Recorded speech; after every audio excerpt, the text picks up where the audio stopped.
Mateo, ang henyo. Credit to the author. M1431-40. Ang mga pangalan po na nandito ay galing sa mga name generator. Kung meron man pagkakatulad sa mga pangalan ng tao o lugar at pangyayari, ito ay tunay na hindi sinasadya. Hindi ko alam kung gaano nakatagal ang lumipas, at sa wakas ay hangover na rin ang sakit. Sa wakas ay nakabawi na rin ang kakayahang kumilos ang apat na paa ni Asher Peak. Gayunpaman, bahagya lamang siyang nakatayo matapos ang mahabang pagsubok.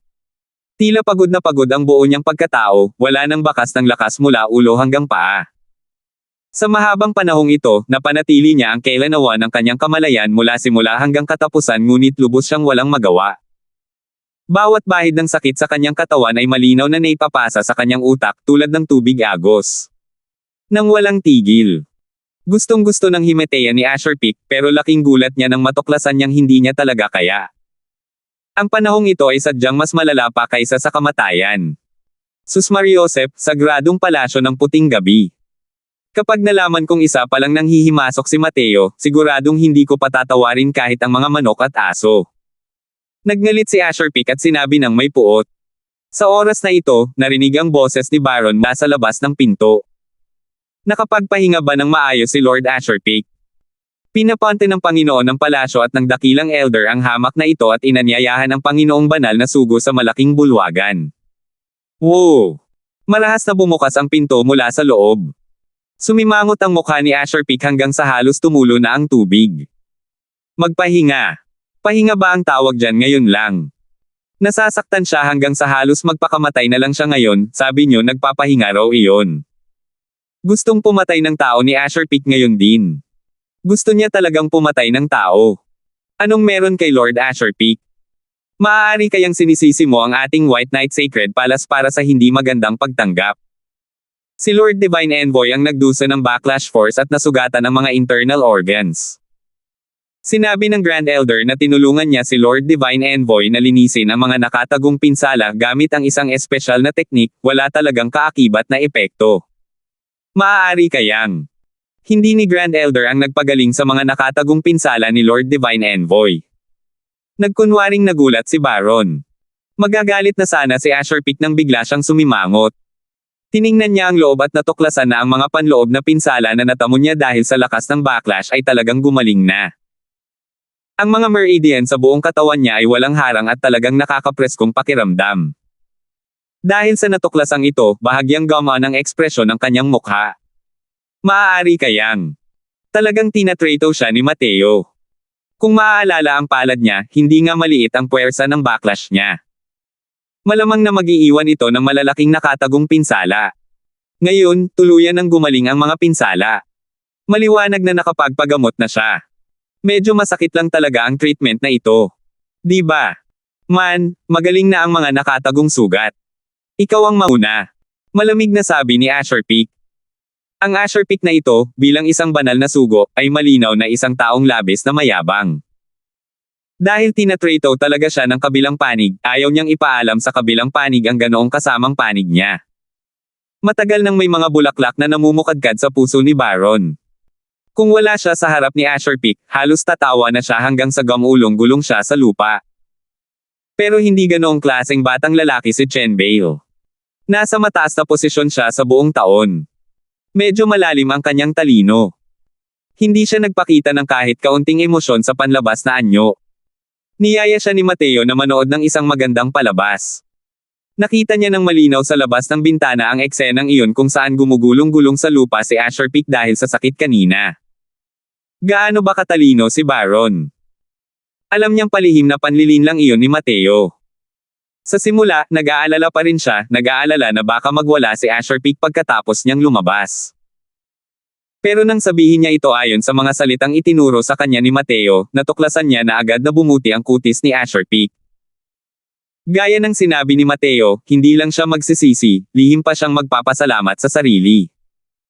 Sa kasalukuyan, siya ay nakayuko lamang ng nakadapa bilang paghanga sa dakilang matandang ito. Hinihigop ni Asher Peak ang malamig na hangin habang nasa lupa at nasasaktan, malinaw niya itong narinig sa labas. Ang magawa ang isang engranding pagtatapos ng makapangyarihang Heaven Glimpse ay labis na nagdusa hanggang sa hiniling niya na sana'y patay na siya, ang sakit na iyon ay hindi maiisip. Hey! Hindi lang niya sinisisi, kundi kalmado at maayos din ang reaksyon niya. Ang paraang ito, marahil tanging ang Grand Elder, ang ganitong uri ng figure, lamang ang makakagawa nito, tama ba? Pagdating sa malang bulwagan, nakangiting binati ni Mateo at sabay na sinabing, magalang na tinatanggap ng dakilang elder ng White Knight Sacred Palace, si Mateo, ang Panginoong Banal na Sugo. Dati, itong si Mateo ay nasa isang pribadong lugar na nagresulta sa pagkutsa kay Panginoong Banal na Sugo. Lubos na humihingi ng paumanhin. Ang Crosswell na ito ay humihingi ng paumanhin at humihingi ng parusa sa Panginoong Banal na Sugo. Napakatapat ng ugali ni Mateo na parang yuyuko talaga siya.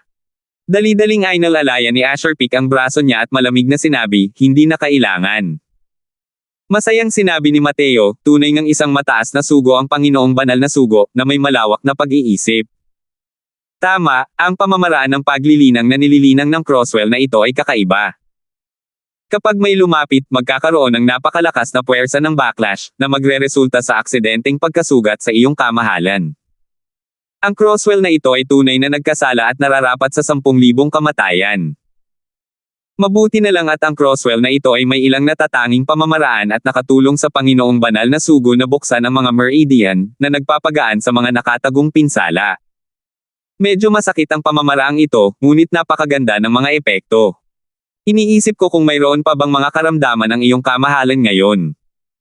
Bahagyang nanginig ang mga kalamnan ni Asher Peak. Sobrang sakit. Sobrang sakit hanggang sa gusto na niyang mamatay. Gayunpaman, ang mga epekto ay talagang maganda. Kung hindi, kung babalik siya para iulat ang pagkumpleto ng misyon ng may mga nakatagong pinsala, wala talaga siyang ideya kung paano siya pagtatawanan. Man, maayos na ang lahat. Malamig na sabi ni Asher Peak. Ngumiti si Mateo at sinabing, mabuti naman. Dahil dumating na ang Panginoong Banal na Sugo, simulan na natin ang usapin. Dati, itong si Crosswell ay isang nag-iisang magsasaka lamang, paano ako naging isang nanghihimasok. May mga taong mahilig magdulot ng gulo sa pamamagitan ng pagkalat ng mga chismis, talagang kasuklam-suklam.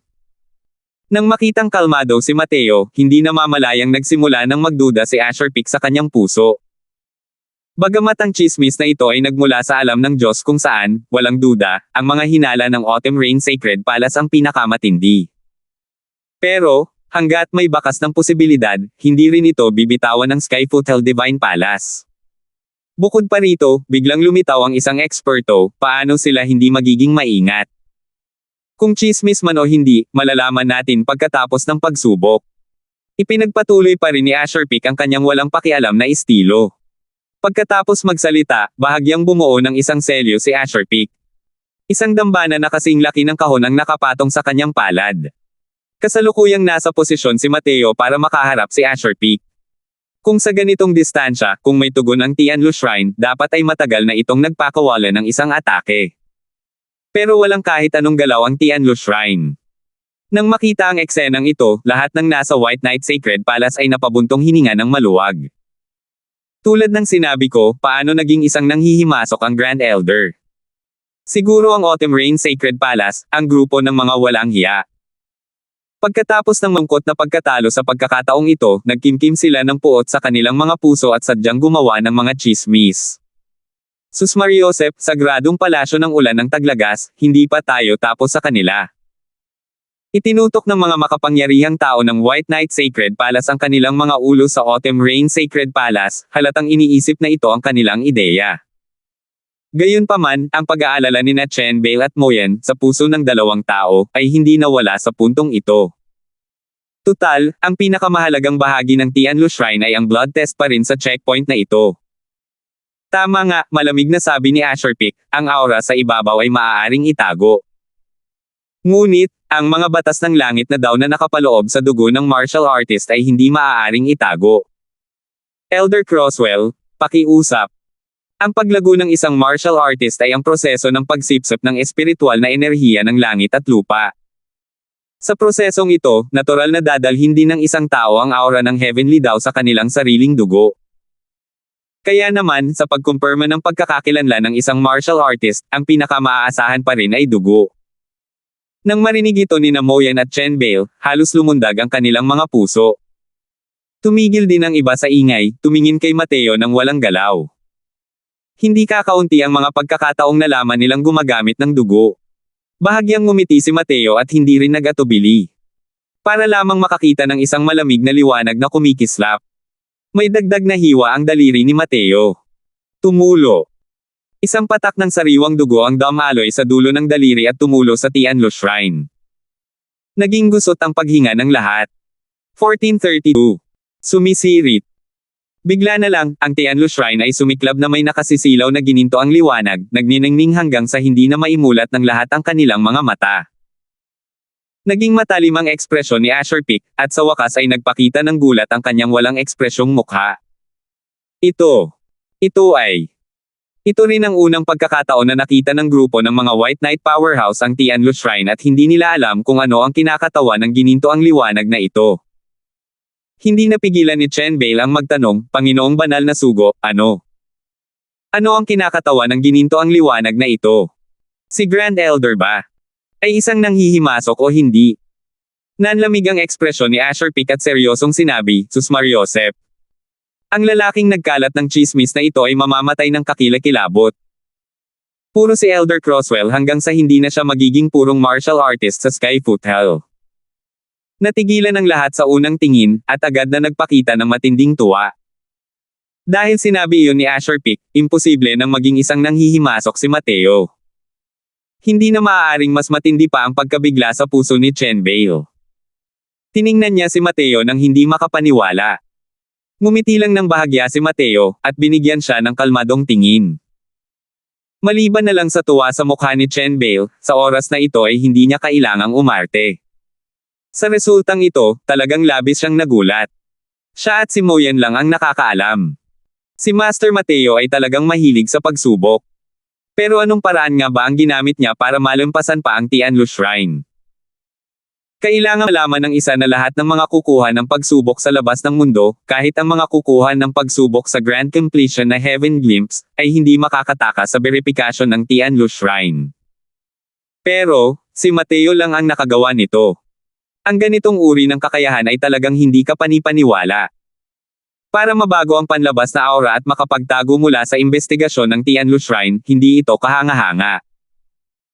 Pero ang dugo sa katawan ng isang martial artist, paano nabago ang aura para makapagtago mula sa investigasyon ng Tianlu Shrine? Natural lang na hindi niya alam na hindi gumamit si Mateo ng kahit anong sikretong sining para itago ang aura sa kanyang katawan, ngunit ginaya niya ang aura ng Skyfoot Hell Heavenly daw gamit ang Lesser Heavenspan Mountain. Ang ganitong uri ng panggagaya ay wala sa panlabas na anyo, kundi sumanib sa bawat pulgada ng balat niya, kasama na ang dugo. Kalimutan mo na ang maliit na Tianlu Shrine, kahit ang tunay na heavenly daw ay hindi ito makikilala. Natuklasan ni Chen Bale na ang kinikilala niyang amo ay isa lamang makapangyarihan sa lahat na Diyos. Parang wala naman siyang hindi kayang gawin. Ngumiti si Mateo at sinabing, mukhang hindi dapat pinaghihinalaan ang pagkakakilanlan ni Mateo, di ba? Sa oras na ito, ang mukha ni Azure Peak ay talagang sumilay ng kaunting ngiti at sinabi kay Mateo habang nakahawak ang mga kamay, Elder Crosswell, nakasakit na ako dati. Ngunit si Azure Peak ay narito sa ilalim ng utos at walang intensyong maging malupit sa White Knight Sacred Palace. Patawarin mo ako. Sa sandaling lumabas ang mga salitang ito, halos hindi makapaniwala ang grupo ni White Knight sa kanilang narinig. Ang isang mapagmataas na Divine Envoy na si Azure Peak ay talagang magalang kay Mateo. Hindi ito lohikal. Tila ang isyo ay nasa gininto ang liwanag na iyon. Iyon lang, walang ideya kung ano ang kinakatawan ng gininto ang liwanag na iyon. Ngumiti si Mateo at sinabing, ano ang sinasabi ng Panginoong Banal na Sugo rito? Isa kang banal na sugo, na kumakatawan sa pinakamahalagang Skyfoot Hell Divine Palace. Isang karangalan para sa aming White Knight Sacred Palace ang malugod na pagsalubong kay Lord Azure Peak. Biglang naramdaman ni Azure Peak na ang Mateo na ito ay mukhang kaaya-aya sa paningin. Huwag mo nang tawaging Lord Divine Envoy, mas matanda ako sa iyo ng ilang taon, tawagin mo na lang akong Big Brother Asher Peak. Natatawang sabi ni Asher Peak. Hindi rin tumayo si Mateo at nakangiting sinabi, Kuya Asher Peak. Nagpalitan ng tingin at ngiti ang dalawang tao, binura ang lahat ng alitan. Sige, tapos na ang bagay na ito, kailangan ko na ring bumalik para magulat tungkol sa pagkumpleto ng misyon. Sabi ni Asher Peak habang nakahawak ang mga kamay. Dahil ganoon nga, hindi ko napipigilan si Big Brother Asher Peak. Mag-ingat ka. Pinagsalikop din ni Mateo ang kanyang mga kamay at sinabing. Nagpaalam si Asher Peak sa lahat.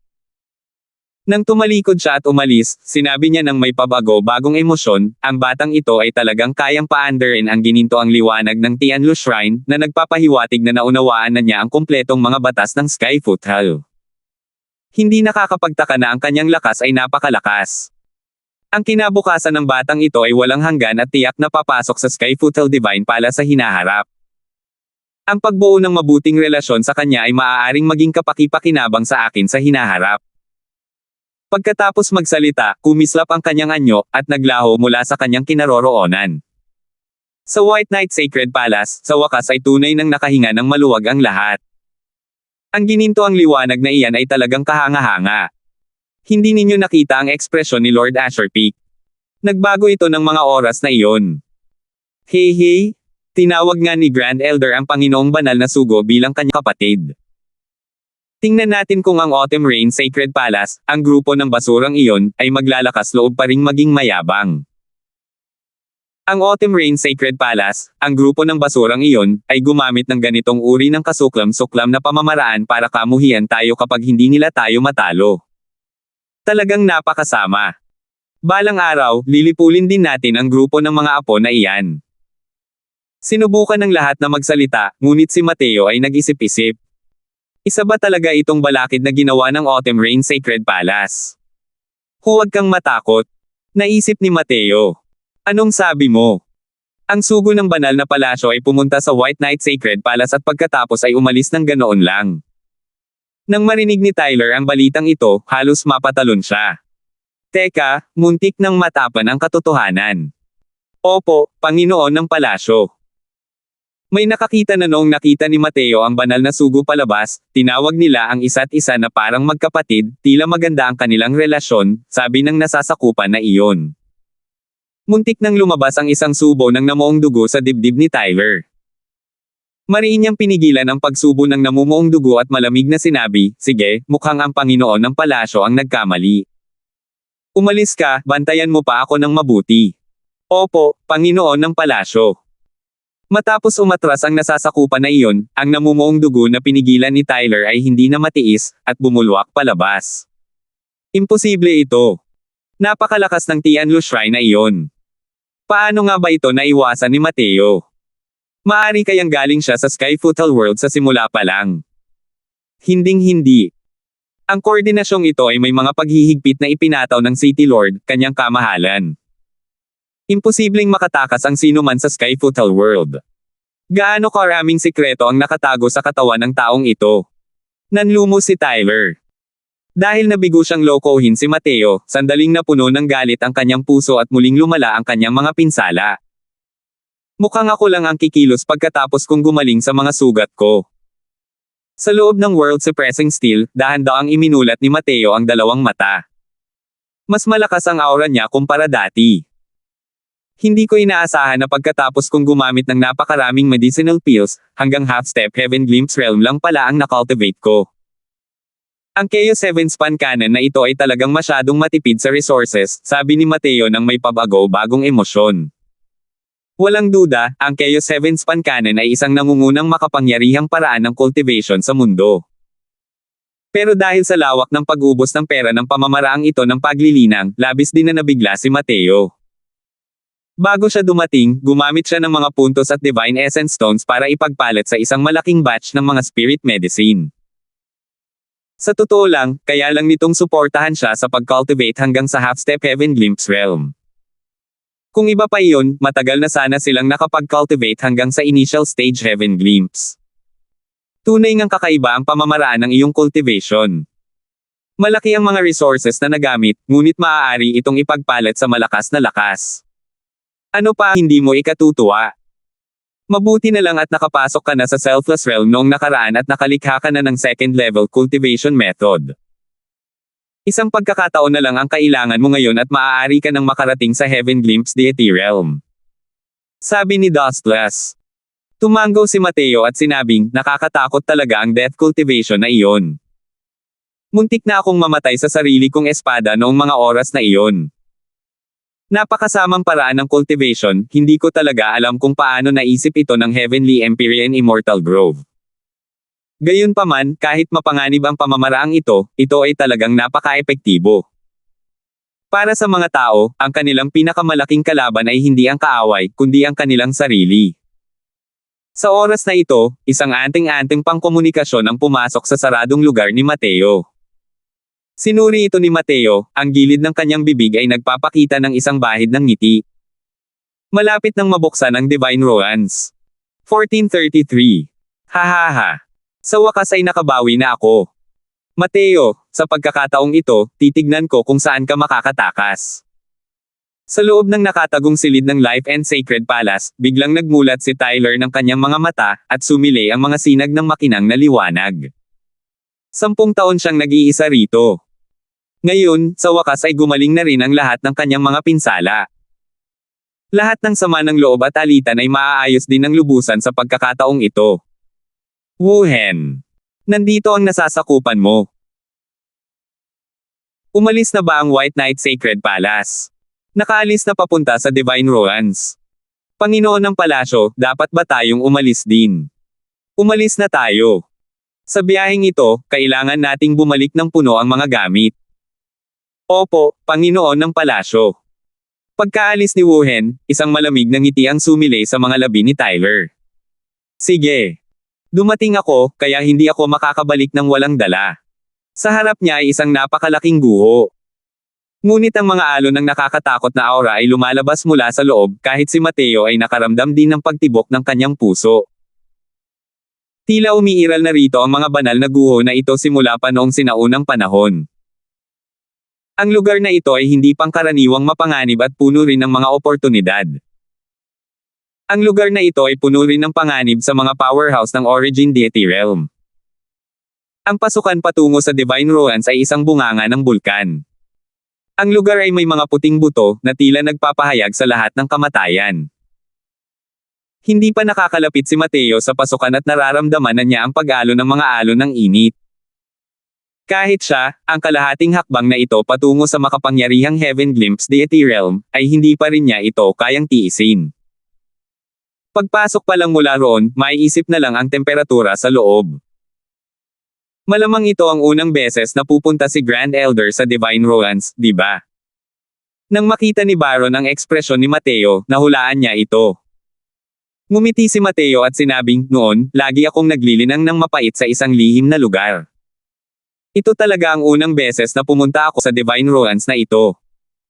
Sabi ni Baron, ang mga paligid ng Divine Ruins ay may natural na paghihigpit sa apoy na kayang sunugin ang lahat. Kahit ang mga peak origin deity powerhouse ay hindi rin normal na nakapasok sa loob. Kada 1,000 taon o higit pa, ang restriction power na ito ay magkakaroon ng panahon ng pagtulog. Ang Divine Palace Lord ng Skyfootle Divine Palace ay gagamit ng isang Celestial Divine Artifact, ang Flame Restriction Seal, at sisirain ang paghihigpit para makapasok tayo. Tumango si Mateo at sinabing, ganito pala. Sa oras na ito, isang malaking grupo ng mga makapangyarihang nilalang sa Deity Realm ang lumipad mula sa abot tanaw. Sila nga pala si Loran at ang mga kasamahan ng Autumn Rain Sacred Palace. Biglang nagbago ang kapaligiran sa panig ng White Knight Sacred Palace. Lalo na si Chen Bale, ang dalawa niyang mata ay halos magbuga ng apoy. Kinamumuhian lang niya na masyadong mahina ang kanyang lakas. Kung hindi, matagal na sana siyang sumugod para makipaglaban kay Loran. Sa sandaling lumapag ang Autumn Rain Sacred Palace, naging mapanganib at sumasabog ang labanan sa pagitan ng dalawang pangunahing puwersa, na may malalaking senyales ng pag-atake sa isang salita lamang ng hindi pagkakasundo. Nako, panganay kong pamangkin, huwag mong gamitin ang ekspresyong iyan para tingnan ang Panginoon ng palasyo na ito. Maya-maya, kapag nasa loob ka na, hindi maganda kung aksidente kang maitulak ng Panginoon ng palasyo na ito papunta sa apoy, sabi ni Laura nang may panunuyang tingin. Bahagyang nanliit ang mga mata ni Mateo at sinabi sa malamig na boses, sa mga katulad mo. Natigilan si Lauren, at puno ng pag-aalala ang kanyang mga mata. Kung hindi dahil sa lalaking ito sa harap niya, matagal na sana nilang nilipol ang White Knight Sacred Palace. Hey, punk! Huwag ka munang maging mayabang. Hindi pa huli ang maging mayabang pagkatapos mong makalabas ng Divine Romance. Sabi ni Laura nang may malamig na ngiti. Pagkatapos magsalita, isinantabi ni Laura ang mga makapangyarihang puwersa ng Autumn Rain Sacred Palace. Naging malungkot ang ekspresyon ni Mateo. Ang Laura na ito ay may nakatagong kahulugan sa kanyang mga salita. Hindi rin maganda ang ekspresyon ni Baron. Lumapit siya sa harap ni Mateo at marahang sinabi, Grand Elder, mukhang medyo may diferensya itong si Lauren. Bahagyang tumanggo si Mateo at sinabing, sa hitsura niya, parang may inaasahan siya. Pumunta ka at bigyan ng babala ang lahat. Pagkatapos mong makapasok sa Divine Romance, mag-ingat ka. Tumanggo si Baron at sinabing, Man, nakuha ko. Habang nag-uusap sila, sunod-sunod na dumating ang isang grupo ng puwersa. Mas naging masigla ang pasukan ng sabay-sabay. Ngunit ang iba't ibang pangunahing puwersa ay tila interesado sa White Knight Sacred Palace. Hindi ko talaga inaasahan na hinayaan ng White Knight Sacred Palace na maging Panginoon ng palasyo ang isang batang basa pa rin sa likod ng kanyang mga tainga. Hindi ko talaga alam kung ano ang iniisip ng Baron na iyon. Haha, ito na marahil ang pinaka-nakakatawang eksena sa kasaysayan ng Skyfootle World, di ba? Isang lalaking nasa unang yugto ng Grotto Profound ang nangunguna sa isang grupo ng mga powerhouse ng Heaven Glimpse. Nakakatawa talaga. Nabalitaan kong ang kanilang Grand Elder na si Mateo ay napakalakas. Hindi lang siya malakas, mayroon pa siyang makapangyarihang ghost daw powerhouse sa tabi niya na kayang makipaglaban ng pantay kay Lauren. Dahil sa mga usapang ito, tila hindi mapakali at hindi mapakali ang Chen Bale sa tabi ni Mateo. Alam niya na pagkatapos makuha ni Master ang Myriad Longevity Heavenly Soul Stone, maaaring aalis na siya sa Skyfootle World. Sa oras na iyon, paano niya haharapin ang napakaraming makapangyarihang kaaway? Lahat ng tao sa mundo ay maaaring maliitin ka, ngunit ikaw lang ang hindi. Pakiramdam nilang lahat ay hindi mo ito makakayanan, kaya ginagawa mo ito para makita nila, at patahimikin silang lahat. Malamig na sabi ni Mateo. Naging seryoso ang tingin ni Chen Bale at agad na kumalma ang kanyang kalooban at tumanggo, naiintindihan ko, guro. Sa oras na ito, muling lumitaw ang ilang mga profile mula sa abot tanaw. Ang taong nasa gitna ay nakasakay sa isang tigreng may mga pakpak, na may anyo ng isang eksperto. Ang aura ng taong ito ay walang kapantay na makapangyarihan. Hindi pa siya dumarating at isang malakas na aura na ang bumabalot sa kanila, na nagpapabago sa mga mukha ng lahat. Makapangyarihang Diyos ng pinagmulan. Naging seryoso ang ekspresyon ni Mateo habang nakatingin sa matandang lalaking nasa likod ng tigre. Ito dapat ang banal na opisyal ng Skyfootle Divine Palace. Hindi nagtagal, natoon ang kanyang tingin sa isang taong nasa likod ng matandang lalaki. Isa pala itong matagal ng kakilala. Sino kaya ito kung hindi si Asher Peak?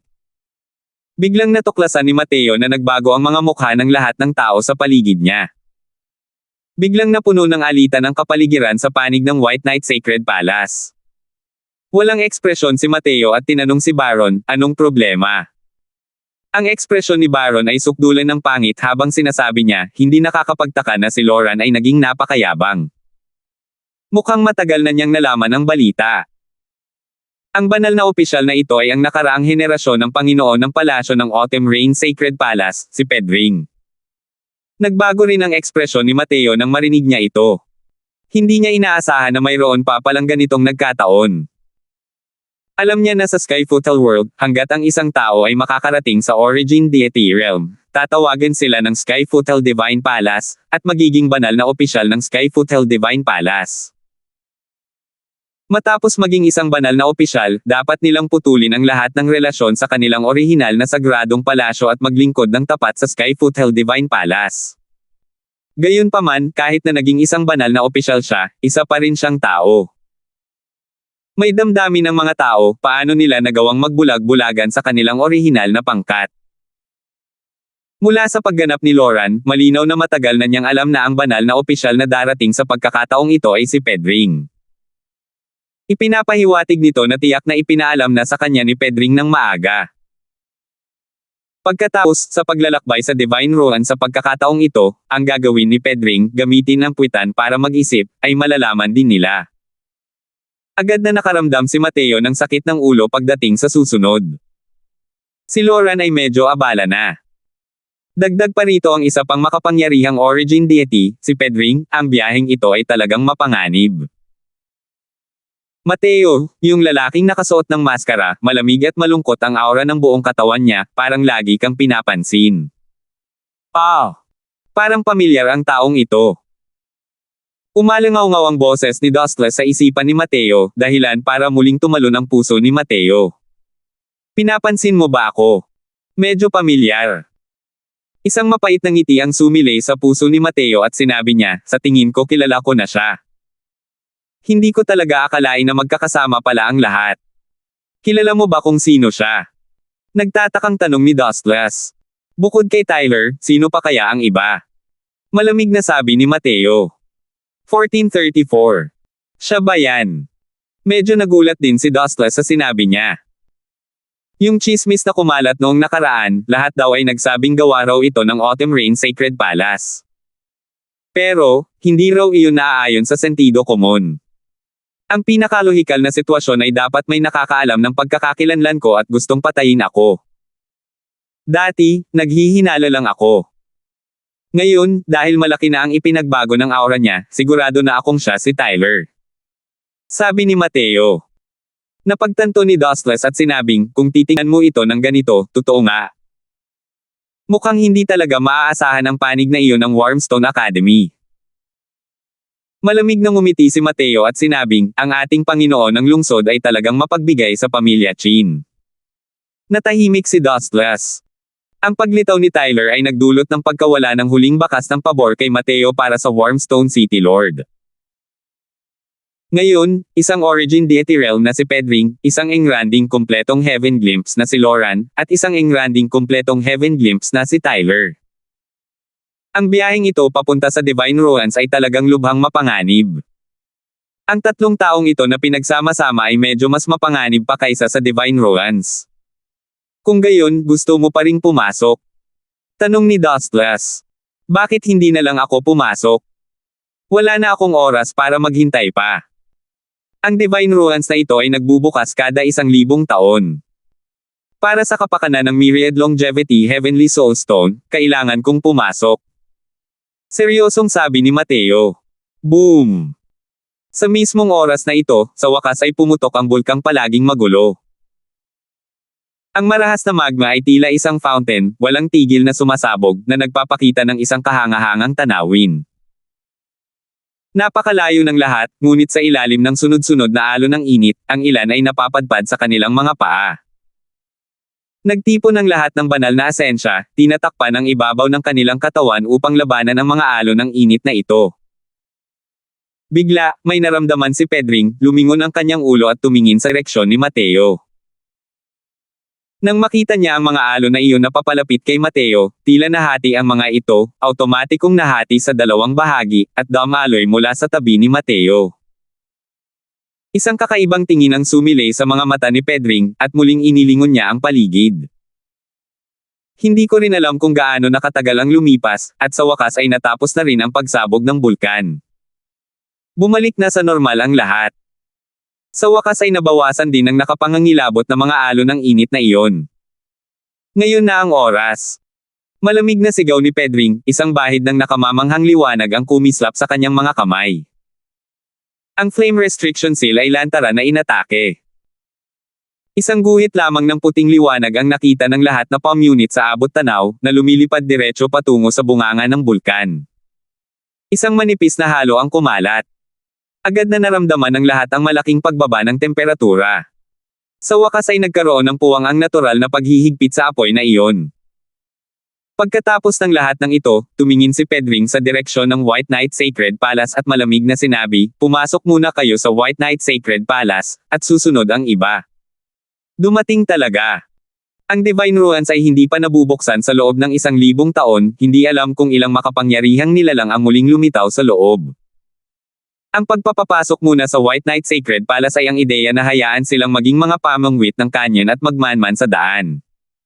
Medyo halata talaga ang pag-target na ito. Ang mga tao ng White Knight Sacred Palace ay nang-ahas na makaramdam ng galit ngunit hindi nang-ahas na magsalita. Nagalit pa nga si Chen Bale hanggang sa namula ang kanyang mukha, nais na pumunta upang hanapin si Pedring at isugal ang kanyang buhay. Habang ang ibang mga sagradong palasyo ay hinahayaan lang ang mga bagay na lumipad kung hindi naman sila personal na maaapektuhan, at nagsasaya sa tabi ng mga kasawian ng iba. Sumulyap si Mateo kay Pedring at natuklasan niyang kasalukuyang sinusuri siya ng may interes. Kaagad niyang sinabi ng walang pakialam, "Tara na." Dakilang nakatatanda. Labag sa loob na sabi ni Baron. Nalungkot si Mateo at sinabing, "Sige." Ang kasalukuyang Mateo ay nakapagtatag na ng lubos na prestihiyo sa White Knight Sacred Palace. Dahil sa galit na galit niya, ang iba ay tanging ang pagtanggap sa insulto at tahimik na nagtiis, sumunod sa kanya at lumilipad patungo sa bunganga ng bulkan. Nang makita ang eksenang ito, ang mukha ni Pedring ay nagpakita ng bahid ng pagkagulat. Akala niya bata pa si Mateo at tiyak na hahanapin niya ito para makipagtalo. Hindi niya inakalang pilit pala itong tiniis ni Mateo. Nagpakita ng mapagmataas ng ngiti ang mukha ni Loran. Napakaganda talaga kapag kasama niya ang matandang Panginoon ng palasyo. Sana'y mas marami pang matamaan ng mga mina ang mga taong ito at mamatay. Dakilang nakatatanda, sumusobra na sila. Galit na sabi ni Baron. Opo, Guru. Bakit po natin nilunok na lang ang insulto at tahimik na tiniis? Malungkot na sabi rin ni Chen Bale. Malamig na sabi ni Mateo, kung hindi, ano? Hinahanap niyo ba siya para ipagsapalaran ang buhay ninyo? Hindi mapigilan ng lahat ang pagkasamid.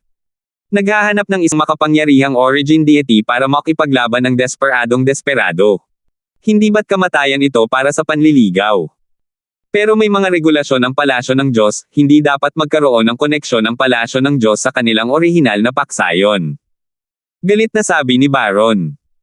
Ngumiti si Mateo nang marinig iyon at sinabing, aking pangalawang Panginoon ng palasyo, isa ka ring taong nasa hustong gulang, paano ka naging ganito ka-inosente?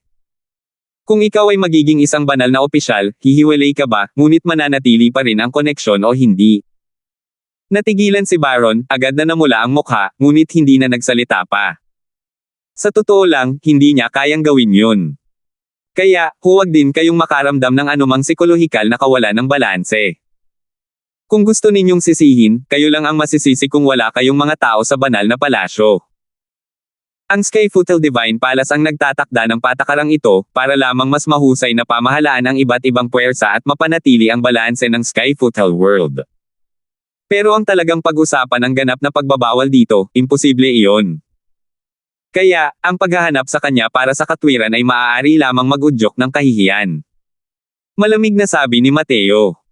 Natigilan ang lahat sa mga salitang iyon. Malinaw na mas nakita ito ni Mateo ng mabuti kaysa sa kanila. Para manggahas si Pedring na gawin ito, tiyak na may planong pang-emerhensya na naghihintay sa kanila.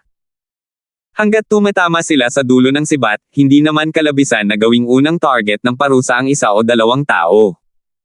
Kaya, mas mabuting maging mas low profile. Hindi at mga patibong lang yon, gagawin natin yon. Sa unang tingin, hindi nang ahas si Pedring na pumatay ng tao nang walang anumang dahilan. Tutal, napakaraming mata ang nakatingin. Naunang pumasok si Mateo, diretsyong lumipad papasok sa bunganga ng bulkan. Sumunod naman sa kanya ang iba, papasok ng sunod-sunod. Hindi niya alam kung gaano katagal siyang lumipad, at sa wakas ay lumapag na rin si Mateo. Ang pumasok sa mga mata niya ay puno ng magma na may mga kislap na lumilipad sa lahat ng direksyon, na tila nakakaantig ng damdamin. Mag-ingat ka, dakilang elder. Biglang sigaw ni Baron. Kikalapag lang ni Mateo ng isang bowl ang apoy ang lumipad patungo kay Mateo, ang bilis nito ay napakabilis. Gayunpaman, mas mabilis pa rito ang espada ni Mateo. Swoosh! Matagal nang natukoy ni Mateo ang paparating na panganib. Itinaas niya ang kanyang kamay, at ito ay ang mga sundering stars. Boom! Ang bolang apoy na iyon ay direktang pinutol at lumipad palabas, tumama sa pader na bato. Isa itong halimaw na lumilipad sa lava. Halimaw na lumilipad sa lava na may antas na banal. Hindi maganda, karaniwan silang lumilitaw ng grupo-grupo. Nagbago ang ekspresyon ni Baron habang sinasabi niya ito. Hindi pa naririnig ang boses ni Baron nang makaramdam ang lahat ng panlalabo sa kanilang paningin at makita ang maraming bolang apoy na sumulpot mula sa lava, tulad ng kanina. Sila nga ang mga halimaw na lumilipad na lava. Sa isang tingin, ang mga bilang ay malamang na hindi bababa sa 100. Mahigit 100 divine rank lava flying monsters ang nagpalabo sa mga mata ng mga tao, at nakakagulat ang kaguluhan. Basta't tamaan ng isa, sila ay magiging pilay kahit hindi pa patay. Sumimangot si Mateo at sinabing, mag-ingat kayo. Mga matatanda, bantayan ninyo ang paligid. Ang iba ay nasa inner circle. Sa 9 na matatanda, 3 lang ang dumating sa pagkakataong ito. Kung idagdag pa sina Mateo at Baron, mayroong kabuoang 5 heaven glimpse pataas na lakas. Sa ilalim ng utos ni Mateo, agad na bumuo ang lahat ng panloob at panlabas na bilog, 2 bilog, upang isagawa ang depensa. Ang mga halimaw na lumilipad na lava na ito ay napakalakas. Kahit natamaan ang mga powerhouse ng Heaven Glimpse, malamang ay mawawalan din sila ng isang patong ng balat. Kahit si Mateo ay hindi rin naglakas loob na baliwalain ito. Swoosh! Swoosh! Swoosh! Swoosh! Swoosh! Halos hindi na matunten ang mga landas ng mga lumilipad na halimaw. Bukod pa rito, napakabilis nila. Imposibleng mapag-ingatan. Sa isang iglap, ang grupo ng mga lumilipad na halimaw ay dumating sa kanilang harapan. Atake! Sumigaw ng malakas si Mateo. Itinaas niya ang kanyang kamay, at nakita niya ang ilang mga naghihiwalay na bituin na nagwawala sa ere. Putok! Putok! Putok! Ilang halimaw na lumilipad na lava ang nahati habang lumilipad. Nagtago si Chen Bale sa inner circle para lamang makakita ng malabong bagay sa kanyang harapan. Isang bugzo ng int ang tumama sa kanya. Huli na ang lahat para gusto niyang ipagtanggol ito. 1435. Swoosh! Isang sinag ng liwanag ng espada ang dumaan sa kalangitan, tinutusok ang lumilipad na halimaw na iyon. Putok! Kasabay nito, isang malakas na kalabog ang narinig. Diretso na nabasag palabas ang katawan ni Mateo. Power! Diretso na sa mukha si Mateo ng isang subo ng dugo, ngunit agad na inayos ang kanyang posisyon sa ere, biglang humiram ng lakas at bumalik sa labanan ng grupo. Sa himpapawid, nagawa pa niyang makahanap ng oras para magpakawala ng ilang espada, na pumuputol sa mga halimaw na lumilipad na lava. Master Mateo! Namumula ang mga mata ni Chen Bale habang sumisigaw. Kung hindi dahil sa tulong ni Mateo na harangan ito, siguradong patay na siya. Ayos lang ako. Masyadong mabilis ang bilis ng bagay na ito, mag-ingat ka. Seryosong sabi ni Mateo. Malakas na tinamaan ni Mateo ang isang lumilipad na halimaw, at naramdaman din niya ang pag-agos ng kanyang dugo. Mabuti na lang at ang kanyang malalaman na katawan ay nasa unang Grand Completion Transformation na at ang kanyang nilinang ay ang Black Tortoise Treasure Body Divine Art. Ang kanyang depensa ay ilang beses na mas malakas kaysa sa mga nasa parehong ranggo. Ang isang beses na pagtama ay hindi pa magdudulot ng nakamamatay na pinsala sa kanya. Naikuyom ni Chen Bale ang kanyang mga panga, matagal nang namumuo sa kanyang dibdib ang mga emosyong pagsisisi sa sarili. Sino ang nagsabing ang mga kumuha ng pagsubok ay pawang mga kontrabida na sumare sa Sky Futal World? Guru, lubos niyang pinahahalagahan ang mga relasyon at damdamin. Diyos ko ang nakakaalam kung gaano karaming beses na mas mahusay kaysa sa mga tao ng Sky Futal World. Kasalanan ko ang lahat. Kasalanan ko ang lahat ng pagiging masyadong mahina. Gusto kong maging malakas. Hindi ako maaaring maging pasanin ng guro. Isang malakas na espiritu ng pakikipaglaban ang lumabas mula sa kanyang katawan. Patayin. Ang sibat ni Chen Bale ay walang kapantay na dominanti, walang habas na umaatake. Sa pagkakataong ito, isang bakas ng kaliwanagan ang nabuo sa puso ni Chen Bale. Sa simula, hindi niya talaga mahuli ang mga halimaw na lumilipad gamit ang lava. Sa pagkakataong ito, nakita niya ito ng napakalinaw. Bumabagal na talaga ang dulo ng sibat niya. Boom! Tinamaan ng sibat na ito ang isang lumilipad na halimaw na walang anumang paglihis. Hindi bumagal ang mga kamay ni Mateo, ngunit tinanggap niya ang sibat ni Chen Bale, na nagpapakita ng isang bahid ng pagpupuri. Haha, sa wakas nagawa ko rin. Tuwang-tuwa na sabi ni Chen Bale. Magaling. Mag-ingat ka, babalik ka ulit. Babala ni Mateo. Nalungkot si Chen Bale, muling tumusok ang kanyang sibat. Sa isang iglap, mahigit 100 lumilipad na halimaw na parang lava ang nalipad palayo. Sa lupa, sa mga pader na bato, may mga butas sa lahat ng dako. Halos nalaban na ni Mateo ng mag-isa ang mahigit kalahati ng mga lumilipad na halimaw na may lava. Kung hindi, tiyak na magdaranas ng matinding casualty ang kanilang grupo. Lumapit si Chen Bale kay Mateo na may mukhang nagsisisi sa sarili at sinabing, Guro, kasalanan ko po ang lahat ng ito kung bakit kayo nasugatan. Ngumiti si Mateo at sinabing, magaling ka na. Ang mga halimaw na lumilipad sa lava na ito ay hindi kayang labanan ng agos. Sa loob ng ilang taon, ang iyong masusing paglilinang, nakita ito ni Master. Ngayon, sa wakas ay mas bumuti pa ang iyong husay sa sibat. Binabati kita. Sa lakas ni Chen Bale, ayos lang pa rin ang pagharang sa isa o dalawang mas mahina. May ilang halimaw na lumilipad sa lava na lumalapit na sa Heaven Glimpse Realm. Paano niya nagagawang harapin ito? Sa loob ng ilang taon, sinanay ni Chen Bale ang sibat ng buong kakayahan niya, sa kagustuhang maabot ang kaharian ng sibat na ipinakita ni Mateo. Dahil dito, napagod siya hanggang sa maubos ang lahat ng banal na asensya sa kanyang katawan, alam na ng Diyos, at nanghihina siyang bumagsak sa lupa. Natural lang na nakita ni Mateo ang lahat ng ito. Sa wakas, nahasa na niya ang kanyang sining sa sibat, at ang kanyang lakas ay lubos na lumalakas. Huho! Ang sword art ni Elder Crosswell ay napakagaling, kahanga-hanga.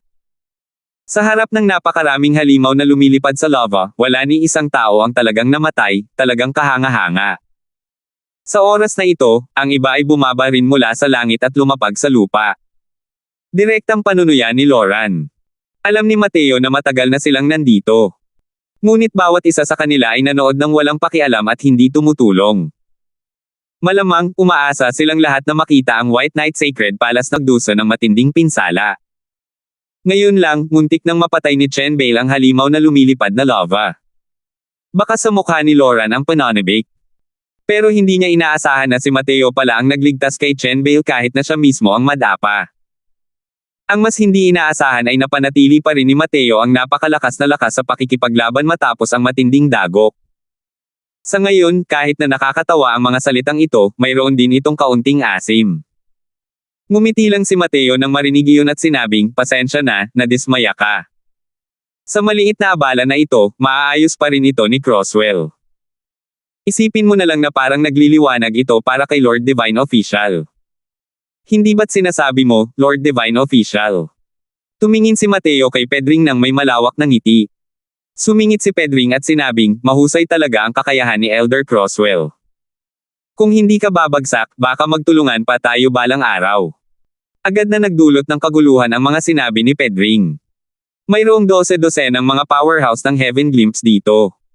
Ngunit sa kanila, walang sino man ang nang-ahas na sabihin na sila ay magiging mga powerhouse ng Origin Deity. Napakahirap talagang makarating sa Origin Deity Realm. Kaya naman, hindi masasabing mataas ang pagtingin ni Pedring kay Mateo. Siyempre, ang kailangan ay hindi siya mamatay. Lahat ay matatalino at natural na nakarinig ng pahiwatig. Ngumiti lang si Mateo at sinabing, malamang na hindi magkakaroon ng ganito kagandang kapalaran ang Crosswell na ito. Nagbago ang ekspresyon ng lahat. Matapang ang loob nitong si Mateo. Ang ibig sabihin ng mga salita niya ay natural na hindi ang pagsasabing siya ay mahuhulog, kundi ang pagsasabing si Pedring ay hindi mabubuhay hanggang sa araw na iyon. Parang may nakatagong karayom sa mga salita ng 2 taong ito, medyo matapang ang amoy ng pulbere. Sumimangot si Pedring at sinabi niya sa malamig na boses, Elder Crosswell, sige lang. Malamig na sabi ni Mateo, sige. Nanguna si Mateo at patuloy na pinamunuan ang mga tao ng White Knight Sacred Palace bilang mga pamangwit ng kanyan. Ito ay isang malawak na tulay na bato. Ang magkabilang gilid ng tulay na bato ay parang walang katapusang magma. Ramdam ni Mateo ang malalakas na alon sa magkabilang gilid at sa itaas habang naglalakad sa tulay na bato. Naisip ni Mateo na ang pagkaunawa ng celestial deity Sky Foothell na ito sa mga batas ng apoy ay tiyak na napakalalim. Kalimutan na natin ang mga martial artist ng Deity Realm 3 realms na ito, kahit ang Divine Lord Realm ay malamang hindi rin ito kayang tiisin. Tingnan mo dali. Purple Sand Gold. Ang laki-laking tipak ng Purple Sand Gold. Biglang sigaw ni Chen Bale. Nagliwanag ang mga mata ni Pedring at nakita niya na sa dulo ng tulay na bato, may isang piraso ng napakalaking bato na nakakabit sa pader na iyon. Malamang na kasing laki ito ng 3 taong nakayakap sa kanila. Ang Purple Sand Gold ay isang mahusay na material para sa pagpino ng mga celestial divine artifact na may malawak na hanay ng gamit. Ang pag-unlad ng landas ng pagpino ng artifact ng Sky Foothell World ay may malaking kinalaman sa pagkakaroon ng Purple Sand Gold. Masasabing kasing halaga ng ilang lungsod ang ganito kalaking tipak ng Purple Sand Gold. Ngunit ang mga mukha ng lahat ay walang gaanong masayang ekspresyon. Dahil ayon sa mga patakaran ng Sky Foothell Divine Palace, ang Purple Sand Gold, ang ganitong antas ng material, ay ganap na pag-aari ng Sky Foothell Divine Palace. Panginoong Chen Bale, pumunta ka at bunutin ang Purple Sand Gold. Sa oras na ito, oras na para magpakita ng katapatan ang iyong White Knight Sacred Palace, bilang ni Pedring kay Chen Bale at walang pakialam na sinabi. Halos sumabog na si Chen Bale.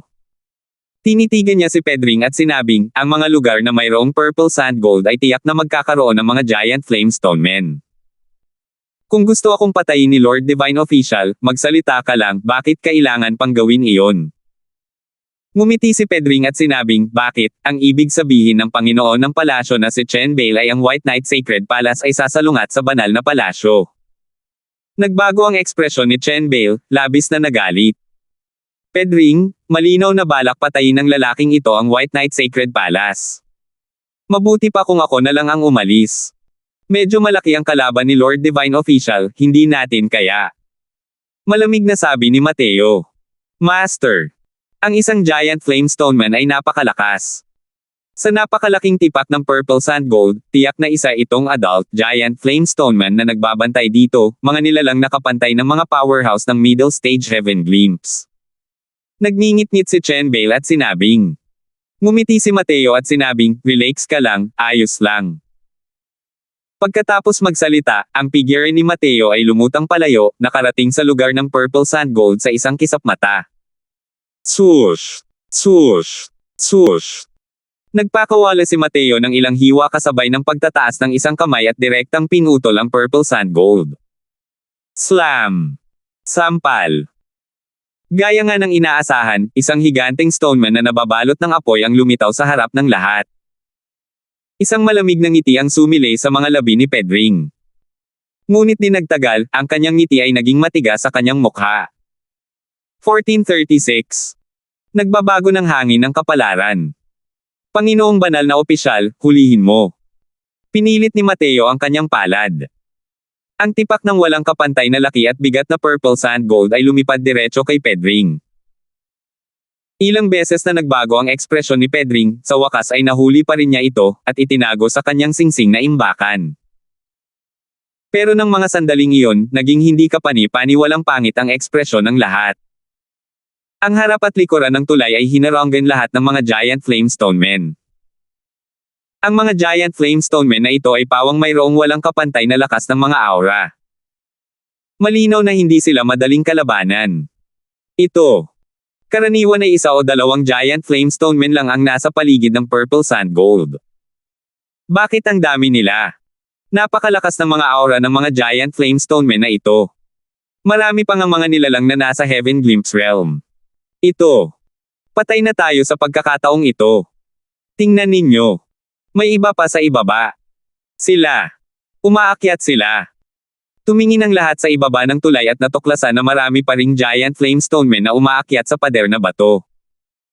Dahil dito, ang paligid ay napapaligiran ng mga Giant Flamestone Men. Isang malamig na ngiti ang sumilay sa mga labi ni Mateo at malakas siyang sumigaw, sumakay ka na. Sumugod ka. Pagkatapos magsalita, inilahad ni Mateo ang Evil Extermination Sword at sumugod patungo sa mga Giant Flamestone Men sa unahan. Hindi nagatubili ang mga makapangyarihang nilalang ng White Knight Sacred Palace, sinundan si Mateo at sumugod patungo sa kalaliman ng Divine Ruins. Clank! Itinaas ni Mateo ang isang kamay kay Sundering Stars. Ngunit nang masugitan niya ang katawan ng Giant Flamestone Man, mga kislap lamang ang lumabas. Itinaas ng Giant Flamestone Man na iyon ang mga kamao nitong apoy at sumugod patungo kay Mateo. Hindi pa dumarating ang kamao ng isang malakas na pag-agos ng mga bata sa apoy ang humahampas kay Mateo. Ang lakas! Bahagyang nanlamig din ang puso ni Mateo. Isa pa lamang itong Heaven Glimpse Giant Flamestone Man sa unang yugto at ang lakas nito ay talagang napakalakas, halos kayang-kaya nitong barilin ang mga martial artist na may parehong rango. Kahit nagulat si Mateo, hindi siya nataranta. Sa pag-angat ng kanyang buhay, isa na naman itong Sundering Stars. Putok! Ang kamaong bato na kasalukuyang puspusan ay direktang sumabog. Sa sandaling gumawa ng hakbang si Mateo, napinsala nito ang isa sa braso ng Giant Flamestone Man. Mga nakatatanda, sama-sama ninyong tugisin ang lahat ng mga Mason, ang iba ang unang makakalusot. Sigaw ni Mateo. Opo! Agad na sagot ng lahat. Pero sa likuran, lumungkot ang mukha ni Pedring at sinabing, sasama rin kami. Slam! Sampal! Hindi pa humihina ang boses niya ng isang mas malakas na Giant Flamestone Man ang lumipad palabas ng magma, direktang hamarang sa harap ni Pedring. Naging matalim ang ekspresyon ni Pedring at sumigaw siya sa gulat, Origin Deity Realm Giant Flamestone Man. Hindi siya binigyan ng Giant Flamestone Man ng pagkakataong magulat dahil hindi makatwirang itinutok na ng kamao nito ang kamao patungo sa kanya. Boom! Napilitan si Pedring na makipagpalitan ng suntok sa Giant Flamestone Man matapos mabigla at mapa-atres ng 12 hakbang. Bago pa siya makapagpahinga, dumating muli ang suntok ng Giant Flamestone Man na iyon. Sus Mariosep! Para talagang lokohin ako. Paano niya natuklasan ang Giant Flamestone Man na ito? Nagngalit ang mga ngipin ni Pedring sa puot. Paano niya hindi pa rin alam na naghukay pala si Mateo ng hukay para sa kanya? Ang pagbibigay agad ni Mateo sa kanya ng purple gold sand ay para akitin ang Giant Flamestone Man na ito na harapin siya. Sa oras na ito, ang mga Giant Flamestone Men sa paligid ni Pedring ang pinakamarami. Ang mga Mason na gumapang pataas mula sa ilalim ng tulay, karamihan sa kanila ay nagsisiksikan sa paligid niya. Balewala lang sa kanya ang mga Giant Flamestone Man na iyon. Ang pinaka nakakatakot pa rin ay itong Origin Deity Realm Giant Flamestone Man na nasa harap niya. Malinaw na alam ni Pedring na niloko siya ni Mateo, ngunit tahimik lang din siyang matatalo. Tutal, ang paraan ni Mateo ng paggawa ng mga bagay-bagay ay hindi kayang matukoy ang kahit kaunting pagkakamali. Tinatrato silang lahat ni Mateo bilang mga pamatay kanyan sa unahan ng koponan. Pero ngayon, ang mga Giant Flamestone Men sa kanilang panig ang pinakamahina. Narating na nila ang dulo ng tulay. Sa unahan ay isang malaking kuweba. At ang mga Giant Flamestone Men na lumabas mula sa direksyon ng kuweba ay 5 o 6 lamang, habang ang kinailangang harapin ng hulihang batalyon ay ilang dosina. Ang mga Giant Flamestone Men na ito ay napakalakas. Nakarinig na si Mateo ng mga kaawa-awang sigaw na walang tigil mula sa likuran. Tapusin mo agad ang laban, huwag kang kumapit sa labanan. Sabi ni Mateo sa malinaw na boses. Tinawag din niya si Roshi. Ang Nether Ghost Claw ay walang kapantay na mabangis, sumugod patungo sa isang late-stage Heaven Glimpse Realm Giant Flamestone Man. Kamakailan lamang ay nagkaroon ng mga tagumpay si Mateo sa mga batas at larangan ng paglilinang. Hindi na ganoon kahirap ipakita ang kompletong bersyon ng Sundering Stars. Sumisirit. Nagpakawala si Mateo ng 3 sunod-sunod na espada, direktang pinasabog ang itaas na bahagi ng katawan ng Giant Flamestone Man na iyon. Pero sa pagsasagawa ng 3 espadang ito, ang banal na asensya ni Mateo, mahigit kalahati ang natupok. Dali-dali siyang kumuha ng isang Divine Essence Recovering Medicinal Pill para kainin at hindi na nag-abalang pinuhin ito, direktang tinakpan si Chen Bale at ang iba pa papunta sa puwang na ito. Putok! Bumagsak ang Nether Ghost Claw, direktang dinurog ang Giant Flamestone Man na iyon hanggang sa maging alikabok. Kung titingnan muli ang iba, kasama na si Baron, lahat sila ay nasangkot sa mahihirap na labanan. Tulungan mo si Baron, tutulungan ko ang iba. Sabi ni Mateo kay Roshi. Opo, Guru. Pumayag si Roshi at umalis. Matapos niyang linangin ang Ghost Dao 100 runes, ang kanyang kapangyarihang lumaban ay naging napakalakas na ngayon. Kahit malalakas ang mga Giant Flame Stonemen na ito, sisubog sila pagkatapos magtagal sa ilalim ng kanyang mga kamay. Mabuti na lang at hindi na kumpleto ng kanilang panig ang Heaven Glimpse Giant Flame Stonemen. Dahil dito, naging madali ang paglutas ng kanilang mga laban. Di nagtagal, sa pakikipagtulungan ni Mateo at Roshi, ang 5 hanggang 6 na Giant Flame Stonemen ay nadurog at naging mga bola ng apoy na nagkalat sa buong lupa. Wala siyang kamalayang bumalik para iligtas ang mga tao, na direktang nagdala sa loob ng mga powerhouse ng White Knight Sacred Palace. Mateo, ang lakas ng loob mo. Si Pedring na kasalukuyang nakikipaglaban ng matindi sa Origin Deity Realm Giant Flame Stoneman ay nakaramdam ng kung ano sa kanyang puso at sumigaw kay Mateo. Ngumiti si Mateo at sinabing, Lord Divine Official, hindi naman sa hindi kita tinutulungan. Pero itong Origin Deity Realm Giant Flame Stoneman ay talagang napakalakas, may puso ako pero wala rin akong lakas. Gaya ng kasabihan, mas malaki ang kakayahan, mas malaki ang responsibilidad. Patuloy naming hahanapin ang landas na tatahakin mo. Magkita tayo ulit kung nakatadhana na. Boom! Pumukaw sa isipan ni Pedring ang mga sinabi ni Mateo. Gumalaw ang kamao ng Giant Flame Stoneman, dumampi sa kanyang pisngi at lumipad palayo. Bagamat naiwasan ito ni Pedring, ang kapangyarihan ng mga batas ay sinunog pa rin ang isang bahagi ng kanyang balat, na naging dahilan upang ito ay maging itim na uling. Arrgh! Malungkot na sumigaw si Pedring at itinuring na may kapansanan. Hindi ganoon kadaling gamutin ang mga paso ng mga batas sa sunog. Shenbale, gusto ba ng White Knight Sacred Palace mo na maging kaaway ng banal na palasyo? Hindi mapakali si Pedring sa mga sugat sa mukha niya at sumigaw ng malakas. Nagbago ang ekspresyon ni Shenbale at tuluyan ng tumigil sa kanyang mga hakbang. Guru! Nag-aalangan na sabi ni Shenbale. Ngumiti si Mateo at sinabing, hintayin mong makalabas siyang buhay bago tayo takutin. Kung hindi ka aalis ngayon, lahat tayo ay malilibing sa kamatayan. Umalis ka na. Naging seryoso ang tingin ni Shenbale. Nagngingit-ngit ang mga ngipin niya at sinabing, sige. Naunawaan din ni Baron at ng iba pa ang lohikang ito. Bukod pa rito, nagkimkim sila ng sama ng loob kay Pedring at sa iba pa. Hinayaan lang sila ni Pedring na maging pamatay kanyan, walang kahit isang tao ang lumapit para magsalita. Nang dumana sila ng atake ng mga halimaw na lumilipad na lava, wala ring tumulong. Matagal nang umabot sa sukdulan ang hinanakit sa kanilang mga puso. Kung wala si Mateo, malamang matagal nang tuluyang nalipol ang grupo nila ngayon.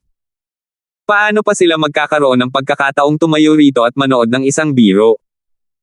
Nang makita ang 7 iba pang pangunahing sagradong palasyo na sumisigaw ng malungkot sa tulay, lahat ay nakaramdam ng labis na kasiyahan sa kanilang mga puso. Hindi ba kayo nanunood ng palabas kanina lang? Ngayon, nagbago na ang ihip ng kapalaran, tayo na naman. Mukhang may mga abnormal na pagbabago ang Divine Ruins na ito. Malamang na hindi rin ito ligtas sa harap. Mag-ingat kayong lahat. Mag-ingat na huwag maligaw. Babala ni Mateo. 1437. Swoosh! Swoosh! Swoosh! Paulit-ulit na sumuntok ang Giant Flame Stoneman. Malakas ang momentum, at ang lakas nito ay tumatangay sa lahat. Katulad ng Origin Deity Realm, si Pedring ay patuloy lamang sa pag-iwas at hindi kailanman naglakas loob na harapin ang kalaban ng harapan. Masyadong malakas ang Giant Flame Stoneman na ito. Bawat suntok ay may taglay na napakalalim na mga batas ng apoy. Walang kapantay ang lakas. Sus Mariosep Mateo, kapag nahuli kita, siguradong pagpupunitin kita ng husto. Labis na kinamumuhian ni Pedring si Mateo. Ang mga iniisip lang ay ang mga iniisip, ang Giant Flame Stoneman na nasa harap niya ay masyadong makapangyarihan. Si Pedring ay abala kaya wala na siyang oras para sa ibang mga bagay. Walang tigil ang mga hiyawan sa buong paligid. Lahat ay nahulog sa pagkubkob ng mga Giant Flame Stonemen. Marami-rami na ang mga taong nabuwal. Swoosh! Sa oras na ito, isang itim na anino ang sumulpot mula sa paligid ng mga giant flamestone men, naging isang imahe, at naglaho sa paningin ng lahat. Nalungkot si Pedring at sumigaw muli ng malakas, wakas ng buhay, maaari kayang gusto mo ring ipagkanulo ang banal na palasyo. Gayunpaman, hindi siya pinansin ng Life End, at tuluyang nawala sa kanyang paningin. Malungkot si Pedring, halos sumabog na. Siya, ang banal na opisyal na ito, wala talagang sino man ang seryoso sa kanya. Kalimutan na natin ang White Knight Sacred Palace, ang Panginoon ng palasyo ng Life and Sacred Palace ay naglakas loob na hindi makinig sa kanyang mga salita. Sobra na ito. Sus Mariosep. Pagkatapos kong bumalik sa pagkakataong ito, kailangan kong sugurin ang White Knight at Life End. Hayaan silang parusahan ng banal na palasyo. Masyadong arrogant ang mga lalaking ito. Nagtampo si Pedring sa kanyang puso. Punong-puno nang iniisip si Tyler tungkol sa pagpatay kay Mateo ngayon, kaya paano siya magkakaroon ng oras para mag-alala kay Pedring. Walang kinalaman sa kanya kung paano haantong ang Life and Sacred Palace. Ang lakas ni Tyler ay umabot na sa lawak ng half-step origin deity. Bukod pa rito, ang kanyang pag-unawa sa batas ay napakataas, mas malakas kumpara sa mga tinatawag na Panginoon ng palasyo. Dahil sa kanyang lakas, kahit na medyo kailangan ng kaunting pagsisikap para makatakas sa mabigat na pagkubkob, hindi ito itinuring na napakahirap. Kaya naman, siya ang unang sumugod palabas. Nagtago siya sa Skyfootle World sa loob ng 10 taon, ang layunin ay patayin si Mateo. Ngayong nasa harap na niya ang pagkakataon, paano niya ito papakawalan? Ang grupo ng White Knight Sacred Palace, si Mateo ay nagmamasid sa daan sa harap, dahan-daang sumusulong. Dakilang elder, pakiramdam ko ay may mali. Ang pagpasok sa Divine Rowan sa pagkakataong ito ay mas mapanganib. Sabi ni Baron sa seryosong boses. Tumango si Mateo at sinabing, kung hindi ako nagkamali ng hula, dapat ay may isang mahalagang kayamanan na mabubuhay. Mahahalagang kayamanan ang nabubuo. Nang marinig ang mga salitang ito, lahat ay nagising. Isang mahalagang kayamanan ang isinisilang, sino ang mananatiling kalmado? Marahil ay isang maswerteng pagkakataon ito. Nang makita ang kanilang mga ekspresyon, ngumiti si Mateo at sinabing, lahat kayo, wala kayong ganitong ekspresyon. Ang mga mahahalagang kayamanang nabubuo ay nakukuha ng mga nakatadhana. Hindi ito maaaring pilitin. Kung ang isang tao ay walang kamalayan sa sarili, mawawalan lamang sila ng kabuluhan. Diretsyong sinabuyan siya ni Mateo ng isang banyera ng malamig na tubig. Pero malinaw na hindi nito kayang patayin ang kanilang sigasig. Alam ng lahat ang mga salitang ito. Ngunit sa harap ng isang mahalagang kayamanan, ilan ang nagawang manatiling kalmado. Bigla, lahat ay nakarating sa isang bukas na lugar. Ang walang hanggang pag-alo ng enerhiya ng asensya ay nagliwanag sa kanilang mga mata. Siyam na himig, psychic immortal fruits. Napakarami. Marami rin namang mga nasa hustong gulang na. Ang laking kuha. Sa harap ng kanilang mga mata ay nakatanaw ang 10 puno ng psychic immortal na prutas na may 9 melodies. Ang mga puno ay puno ng 9 melodies psychic immortal na prutas. Ang 9 melodies psychic immortal fruit ay ikinategorya sa semi-mature at mature. Ang ibinigay ni Chen Bale kay Mateo ay semi-mature. Sa katotohanan, kahit sa Skyfootle Divine Palace, kakaunti rin ang mga nasa hustong gulang na 9 melodies psychic immortal fruits. Ang mature 9 melodies psychic immortal fruits ay lubos na nakatulong sa mga powerhouse ng origin deity realm, at kaya pa nitong pataasin ang tsansa ng mga martial artist ng Heaven Glimpse realm na makalusot sa origin deity realm.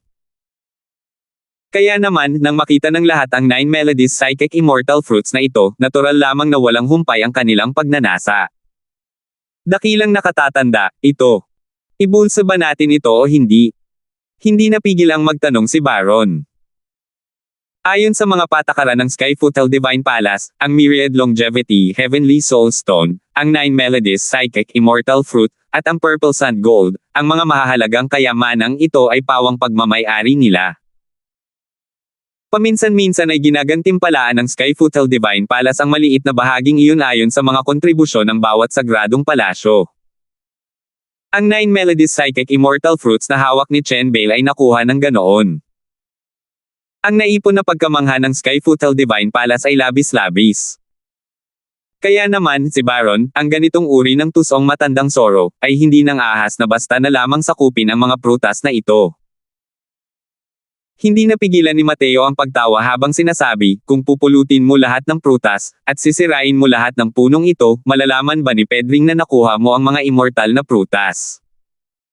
Hanggat hindi kayo nagsasabi, ano ang magagawa niya sa inyo?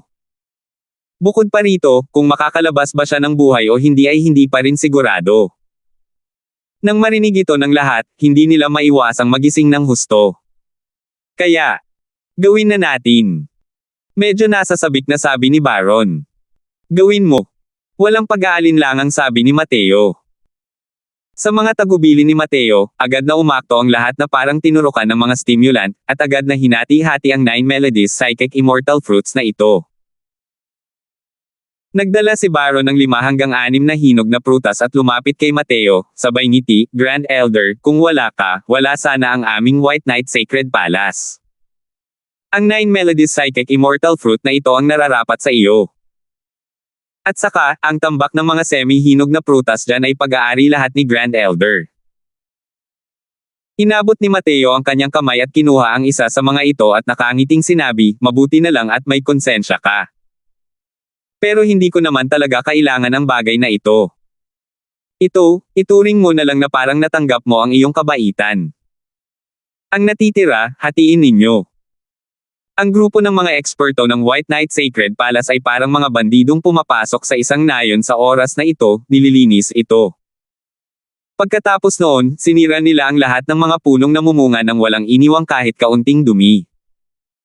Bawat isa ay may mga ngiti sa kanilang mga labi na parang nakakain ng pulot. Bigla, isang taong nakaitim na roba na may maskara ng multo ang dahan-daang pumasok sa bukas na lugar na ito. Nalungkot si Mateo. Hindi niya inaasahan na mabilis na sumugod ang lalaking ito. Tyler, mukhang minamaliit pa rin kita. Seryosong sabi ni Mateo. Nang marinig ang mga salitang ito, halatang nagulat si Tyler, dahan-daang hinubad ang maskara, at sinabing, alam mo naman na ako to. Mukhang kahanga-hanga talaga ang paraan mo ng pagsisiyasat. Hindi nakakapagtaka na susuko si Tio Yuanlong sa kamay mo. Malamig na ngumiti si Mateo at sinabing, hey, talagang natatakpan ng pamilya Chin mo ang kalangitan gamit ang isang kamay lang. Ngumiti si Tyler at sinabing, mukhang galit na galit ka. Natutuwa ako sa ekspresyon mo. Gusto kong sisihin na hindi ka nagkatawang tao ng maayos. Kalimutan mo na lang.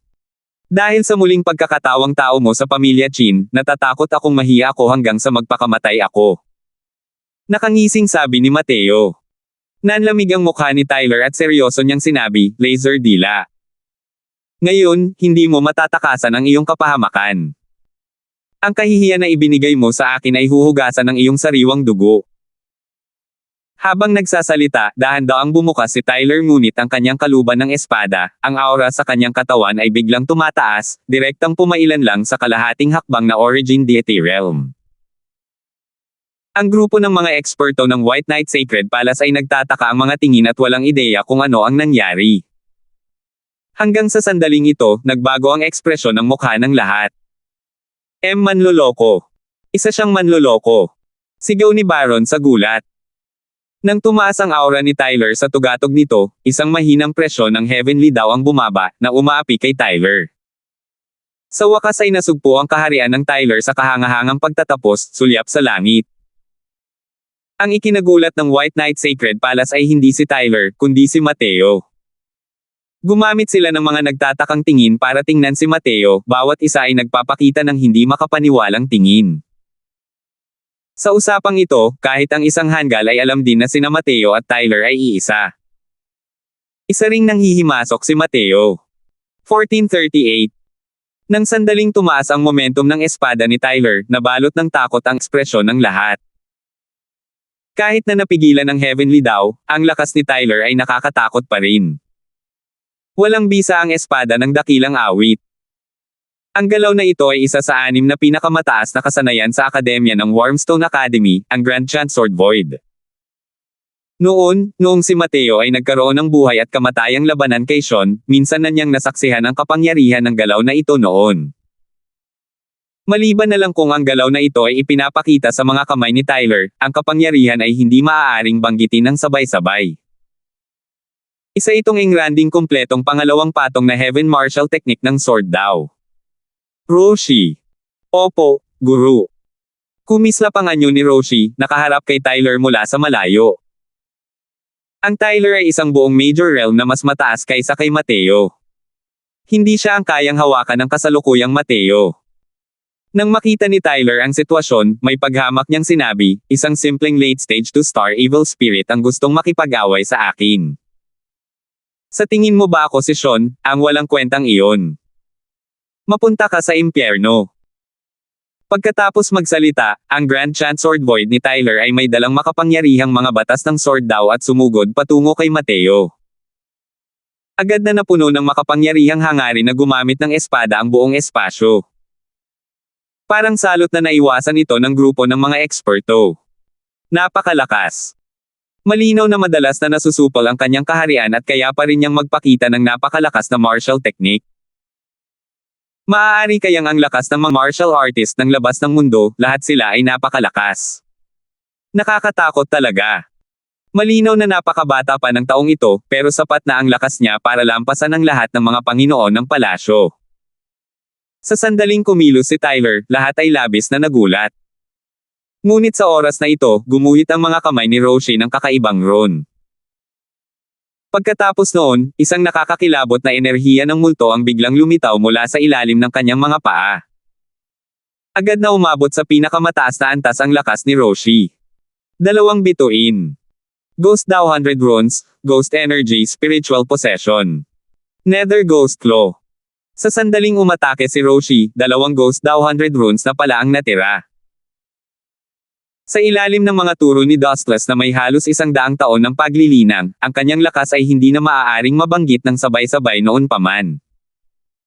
Ibang-iba na siya sa masamang espiritong nagtatago sa Yin-Wind Den. Boom! Marahas na nagbanggaan ang mga batas ng Ghost Claw at Sword Dao, nayanig ang buong kuwebo hanggang sa muntik na itong gumuho. Naging makahulugan ang tingin ni Tyler. Malinaw na hindi niya inaasahan na ang 2-star evil spirit na ito ay mayroon pa ring ganitong kakayahan. Kapag pinagsama-sama ang 2 ghost rune, pilit niyang nilalabanan ang isang suntok niya. Hey, may kakayahan ka naman. Pero, gaano katagal kaya ang trick na ito? Malamig na tumawa si Tyler, muling tumataas ang momentum ng espada, direktang sumalubong sa Nether Ghost Claw. Ang lakas ni Tyler ay tunay na nakakatakot hanggang sa sukdulan. Kahit na napigilan sa kasukdulan ng Heaven Glimpse, ang kapangyarihan ng kanyang Grand Chant Sword Void ay hindi rin mapaglabanan. Ang Nether Ghost Claw ay talagang nagpakita ng mga palatandaan na hindi niya ito kayang tiisin. Kailangang malaman ng isa na noong nasa huling yugto ng 2-star si Roshi, maaari siyang umasa sa Nether Ghost Claw upang piliting labanan si Loran sa loob ng ilang daang galaw at hindi matatalo. Ngayon, si Roshi ay may enerhiyang multo, ang kanyang lakas ay tumataas ng husto, ang kapangyarihan ng Nether Ghost Claw ay tataas din ng husto. Hindi niya talaga matatalo ang Tyler na kapareho niya ng ranggo. Kahit na pareho pa rin ang kanyang kaharian, niyanig ng lakas ni Tyler si Loran sa mahigit 100 kalye.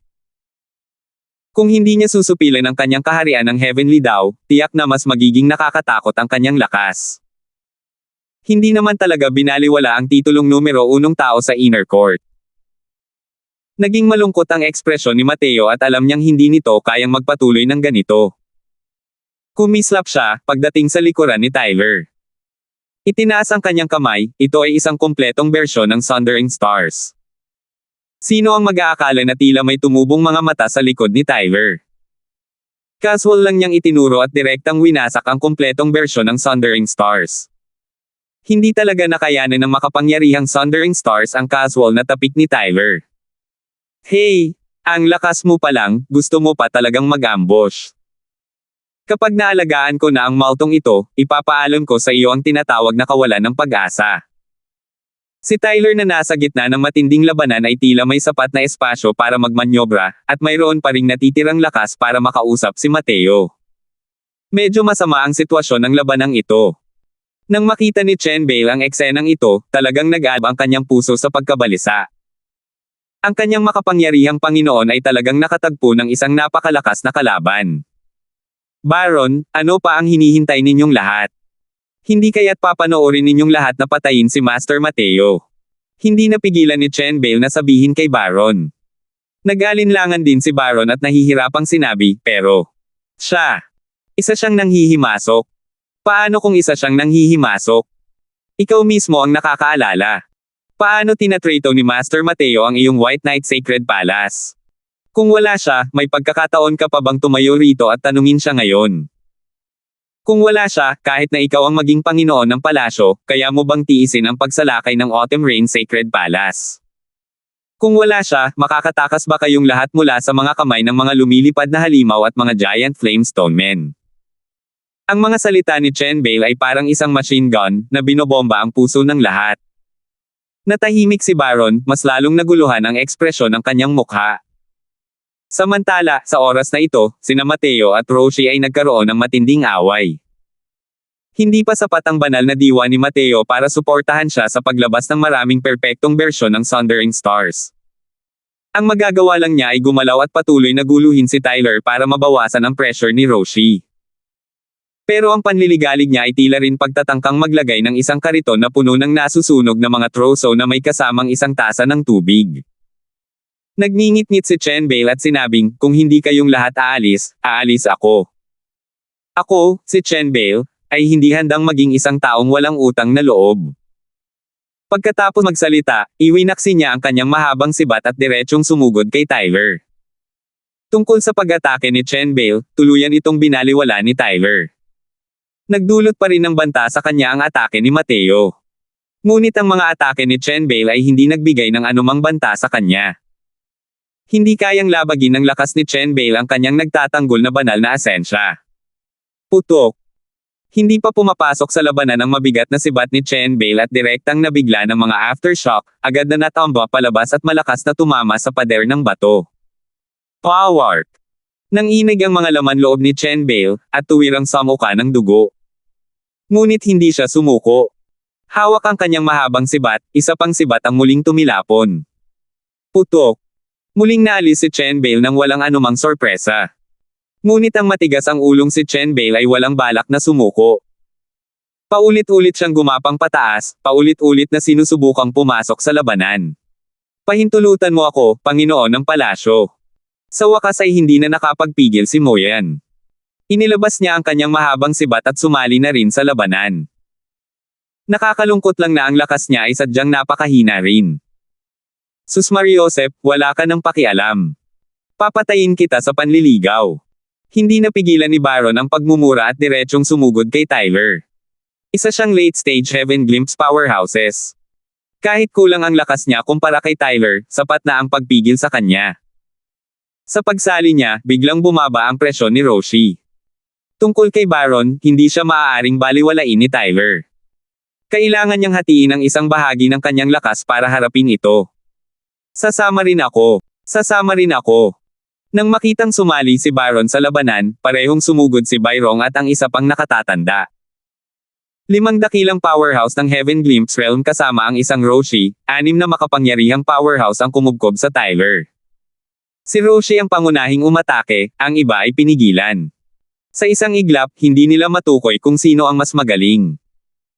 Tinamaan ng espada ni Tyler ang mga kalaban kahit saan, ngunit hindi siya nalugmok kahit kaunti. Gayunpaman, hindi rin inaasahan ni Tyler na ganito pala kasikat si Mateo. Sa ilalim ng mga sitwasyon kung saan malinaw nilang alam na si Mateo ay isang tagakuha ng pagsubok, ang mga makapangyarihang puwersa ng White Knight Sacred Palace ay makakatulong pa rin sa kanya na harapin siya. Imposibleng magpatuloy ng ganito. Kailangan ko munang tapusin ang late-stage Heaven Glimpse na yan. Naisip ni Tyler sa sarili niya. Biglang nagbago ang sword art ni Tyler, isang maling galaw ang ginawa patungo sa Nether Ghost Claw, pagkatapos ay sinaksak si Baron ng may momentum na parang isang biglaang kulog na hindi nag-iwan ng oras para takpan ang mga tainga. Mag-ingat ka, pangalawang Panginoon ng Palasyo. Hindi inaasahan ng lahat ang biglaang pagbabago ng mga pangyayari. Sa kritikal na sandali, itinulak ni Bayrong si Baron. Ang espada ni Tyler ay tumama sa kanyang dibdib. 1439. Elder Bayrong. Halos sabay na sigaw ni Baron at Chen Bale. Namula pa nga ang mga mata ni Baron dahil sa galit, at ang dalawang mata niya ay parang dugo. Gayunpaman, ang mga mata ni Baron ay kasalukuyang nagiging maluwag. Gaano kaitikot ang mga batas ng sword daw ni Tyler. Matapos makapasok sa katawan, mabilis nitong sinira ang lahat ng sigla ni Byrong. Ngunit sa oras na ito, ang Nether Ghost Claw ay bumagsak din patungo kay Tyler. Huli na para gustuhin niyang bunutin ang kanyang espada. Ngunit hindi natarante si Tyler sa harap ng panganib. Habang ang kaliwang kamay ay bumubuo ng mga daliri bilang isang espada, ang makapangyarihang mga batas ng sword daw ay direktang tumapik sa Nether Ghost Claw. Nagmamadali lang talaga siyang tumugon at hindi ang katapat ng Nether Ghost Claw. Ngunit ang lakas ni Tyler ay napakalakas. Sa paghila nito ng pana gamit ang kaliwa at kanan, ang kanyang kahangahangang momentum ay pantay pa rin sa Nether Ghost Claw. Dahil hindi niya napatay si Baron, palihim na nagsisisi si Tyler. Kung tutuusin, si Baron ang taong may pinakamalaking lakas bukod kay Roshi. Pero ang kakayahang tapusin ng isa ay maaaring kahit papaano ay makabawas sa lakas ng pakikipaglaban ng kabilang panig. Ngunit sa sandaling ito, tumunog ang mga alarma ni Tyler. Isang mabangis na hangering pumatay ang sumabog ng walang anumang babala. Ang bilis ng pag-iisip. Nangyari ang lahat ng ito sa isang iglap. Abala si Tyler sa kanyang dalawang kamay at wala na siyang pakialam sa ibang bagay sa oras na ito. Mukhang masyadong tuso ang pag-ataking ito. Masyadong napapanahon ang pagkakataon. Isa lamang itong sitwasyon ng pagpatay. Tumama sa kanya ang amoy ng kamatayan. Hindi na nagawang iligtas ni Tyler ang sarili at tanging ang nagawa na lang niya ay tipunin ang banal na asensya sa loob ng kanyang katawan, pinoprotektahan ang kanyang buong katawan. Hinahabol ang buwan. Ang matalas na Evil Extermination Sword ay tila isang bulalakaw, diretsyong tumutusok sa tiyan ni Tyler. Ang kapangyarihan ng espadang ito ay mas malakas pa sa Sundering Stars. Mula sa pagkilos ni Mateo hanggang sa pagsaksak sa katawan ni Tyler, isang kislap lamang ang nakita, ang mabilis na galaw ay napakabilis. Wala ni isa ang nagkaroon ng oras para tumugon dito. Boom! Ang galaw na ito ng espada ay nagpakita ng isang magarbong kakayahan. Para itong isang matalas na kutsilyo na kayang tumago sa napakaraming bagay sa mundo. Ang Evil Extermination Sword ay dumaan sa nagtatanggol na banal na asensya ni Tyler nang walang anumang sorpresa, sinaksak ang katawan ni Tyler. Power! Para bang nakuryente ang buong katawan ni Tyler, mabilis na dumadaloy ang sariwang dugo mula sa kanyang bibig, at ang kanyang katawan ay lumipad palabas ng paalang, walang awang bumagsak sa pader na bato. Roshi! Nagbago ang ekspresyon ni Mateo at sumigaw siya ng malakas. Naintindihan ito ni Roshi ng palihim. Gamit ang Nether Ghost Claw, diretso niyang hinampas ang pader na bato. Boom! Ang pader na bato ay direktang may malaking hukay na nabasag. Hindi alam ang buhay at pagkamatay ng Tyler sa loob. Sige! Sumigaw si Mateo at malapit nang dalhin ang lahat patungo sa kailaliman ng Divine Ruins. Ngunit sa oras na ito, biglang nabaliw si Baron, ang kanyang katawan ay mabilis na tumakbo patungo sa butas ng pader na batong iyon. Sus Mariosep naman loloko. Papatayin kita. Sigaw ni Baron habang mabilis na lumilipad. Nagbago ang ekspresyon ni Mateo. Umiiling ang mukha niya at sinubukang harangin si Baron mula sa gilid. Baron, kumalma ka. Seryosong sabi ni Mateo. Wala ni Katie na balak tumigil si Baron. Tiningnan niya si Mateo nang namumula ang dalawang mata at matalas na sinabi, ikaw na suwail na nanghihimasok, lumayo ka sa akin. Itinaas ni Baron ang kanyang kamay at ito ay isang palad na tumitama kay Mateo. Ngunit sa oras na ito, isang mabilis at mabangis na liwanag ng espada ang sumulpa at palabas ng pader na bato nang walang anumang babala. Ngunit ginamit ni Roshi ang Nether Ghost Claw at hinarang ang sword light na ito. Boom! Putok! Kasabay nito, dama po ang palad ni Baron sa katawan ni Mateo, habang pilit na nilalabanan ng Nether Ghost Claw ang liwanag ng espadang ito. Sabay na lumipad pabalik sina Mateo at Roshi sa dalawang magkaibang direksyon. Power! Nanginig ang mga laman loob ni Mateo, at tuwirang samuka ng sariwang dugo. Habang ang katawan ni Roshi ay lalong nanghina. Hindi rin nakayanan ng Nether Ghost Claw ang alinman sa mga ito, at naglaho. Swoosh! Si Roshi ay naging ulap ng berdeng usok at lumipad patungo sa katawan ni Mateo, at tumakas patungo sa Soul Suppressing Pearl. Sa isang iglap, sina Mateo at Roshi ay sabay na malubhang nasugatan. Nanginig ang buong katawan ni Baron, ngunit bigla na lamang siyang nagising ng magising. Kung hindi dahil kay Mateo, isa na sana siyang patay na kaluluwa sa ilalim ng espada ni Tyler ngayon. Ang espada ni Mateo ang tanging sumire kay Tyler at hindi naman talaga nagdulot ng permanenteng pinsala sa kanya. May lakas pa rin siyang lumaban. Kaya naman, iyon ang dahilan kung bakit agad silang pinaalis ni Mateo. Baron, baliw ka. Anong ginagawa mo? Nang makita ni Chen Bale ang eksenang ito, sumigaw siya kay Baron. Si Baron ay isang late-stage Heaven Glimpse powerhouses. Gaano ba kaitikot ang kapangyarihan ng palad na ito? Kung hindi dahil sa pag-atres ni Baron sa karamihan ng puwersa sa huling sandali, maaaring mapatay pa niya si Mateo gamit ang isang palad. Master Mateo, ayos lang ba kayo? Halos maiyak na ang boses ni Chen Bale. Napahawak si Mateo sa kanyang dibdib at nahihirapang sinabi, umalis ka. Umalis ka agad. Nagngingit-ngit si Moyen at tumahol kay Baron, natulala pa rin para saan. Nanginginig si Baron, dala ang bangkay ni Bayrong, at nagtungo sa kailaliman ng Divine Ruins. Isinama rin ni Moyen ang malubhang na sugatan na si Mateo at mabilis na tumakbo palayo. Mabuti na lang at wala silang naranasang anumang panganib sa daan. Mabilis na tumakbo ang grupo ng mga tao, hindi nila alam kung gaano katagal sila tumakbo. Bigla, parang nanlalabo ang paligid, parang nagmamadaling lumabas ng kuweba ang lahat. Napaka! Ang daming pinto, saan tayo pupunta? Tanong ni Chen Bale nang may takot sa mukha. Kung hindi, bumalik na tayo. Mungkahi ng isa. Hindi. Hinding-hindi. Pilit na tiniis ni Mateo ang kanyang kumukulong enerhiya at dugo at sinabing. Habang nasa daan, nakalunok si Mateo ng mga gamot na papagaling. Nakontrol na ang kanyang mga pinsala. Ngunit ang kanyang mga laman loob ay patuloy pa ring nagkakagulo, para bang lumipat ang mga ito ng posisyon. Sa loob ng maikling panahon, hindi na siya nakakilos pa. Tinapik ni Mateo ang balikat ni Moyen, senyales na ibaba niya ito. Nakapasok na tayo sa isang hanay ng mga sundalo. Ang mga orihinal na kuweba ay tuluyan ng naalis sa kanilang mga tahanan. Ang 8 pintong ito, isa lang ang pinto ng buhay. Ang iba ay tiyak na kamatayan. Sabi ni Mateo. Nagbago ang mga mukha ng lahat. Isa sa 8. Ito. Napakalaki ng tsansa ng kamatayan. Ito. Anong gagawin? Hindi ba't nasa bingit na tayo ng kamatayan ngayon? Dati, dahil sa pagkataranta at hindi pagpili ng daan, nakapasok tayo rito ng nakakagulat. Kasalanan lahat ito ni Baron. Kung hindi dahil sa kanya, hindi rin sana tayo malalagay sa ganitong kahirap na sitwasyon. Hindi talaga kayang pag-ibain ng lalaking ito ang tama sa mali. Paanong may sisi sa Grand Elder ang pagkamatay ni Bayrong? Mula simula hanggang katapusan, hindi niya kailanman ibinoko ang bibig niya para humingi ng tulong sa amin noon. Sandaling sinubukan ng lahat na magsalita, lahat ay nakatutok ang dulo ng kanilang mga ulo kay Baron. Walang tigil na kumurap ang ekspresyon ni Baron ngunit hindi ito tumanggi.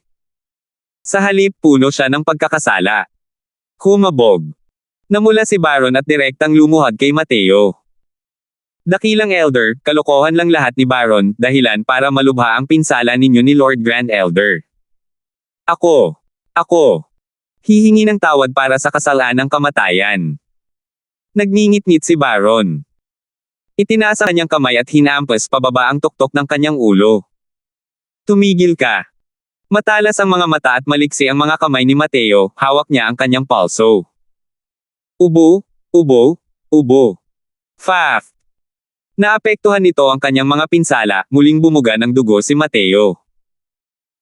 Malaki ang ipinagbago ng ekspresyon ni Baron, at dali-daling ainalalayan si Mateo. Galit na sabi ni Mateo, hanggal ka.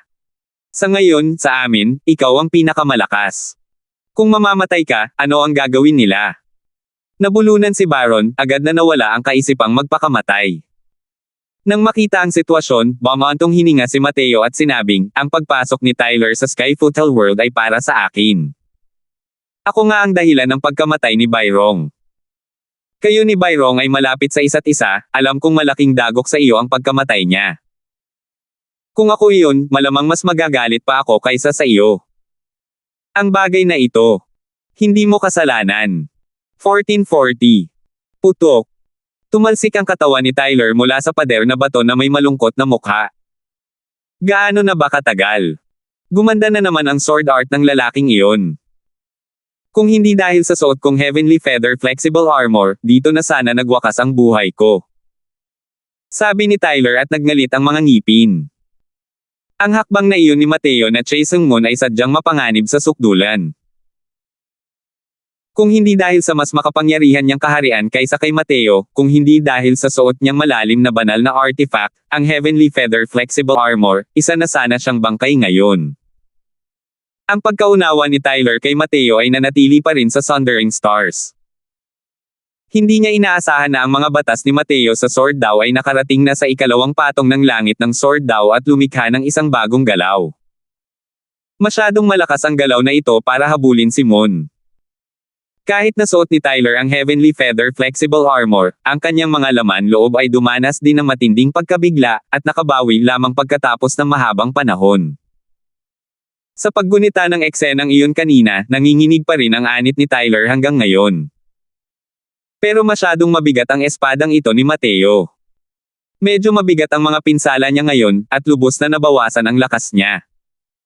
Hindi ko na talaga kayang hayaan pang mabuhay si Mateo. Ang bilis ng paglaki niya.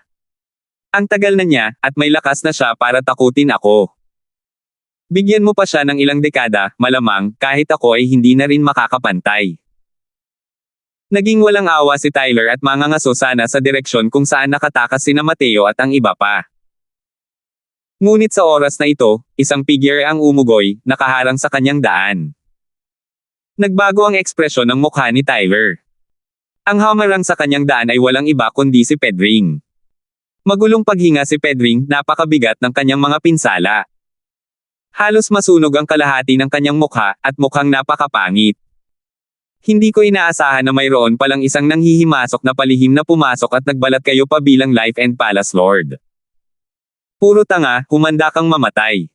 Dati, itinago ni Tyler ang kanyang aura at niloko pa si Pedring. Ngayon, inilantad na ni Tyler ang tunay niyang kulay. Hindi man lang siya pinagsalitaan ni Pedring ng kahit anong kalokohan, at direktang kumilos na. Hindi pa gumagaling ang mga pinsala ni Tyler. Sa oras na ito, tanging lakas lang ng loob ang kaya niyang gawin at tanggapin ang hamon. Mabuti na lang at mas malala ang mga pinsala ni Pedring kaysa sa kanya. Sa kasalukuyan, maganda na para sa kanya na mailabas ang 20% ng kanyang lakas. Matapos magpalitan ng suntok, may natuklasan si Pedring na kakaiba. Ang lakas ng Tyler na ito ay mas malakas kaysa sa inaakala niya. Kung hindi dahil sa pagsugpo sa Cultivation Realm, maaaring magkaroon pa siya ng lakas para makipaglaban dito.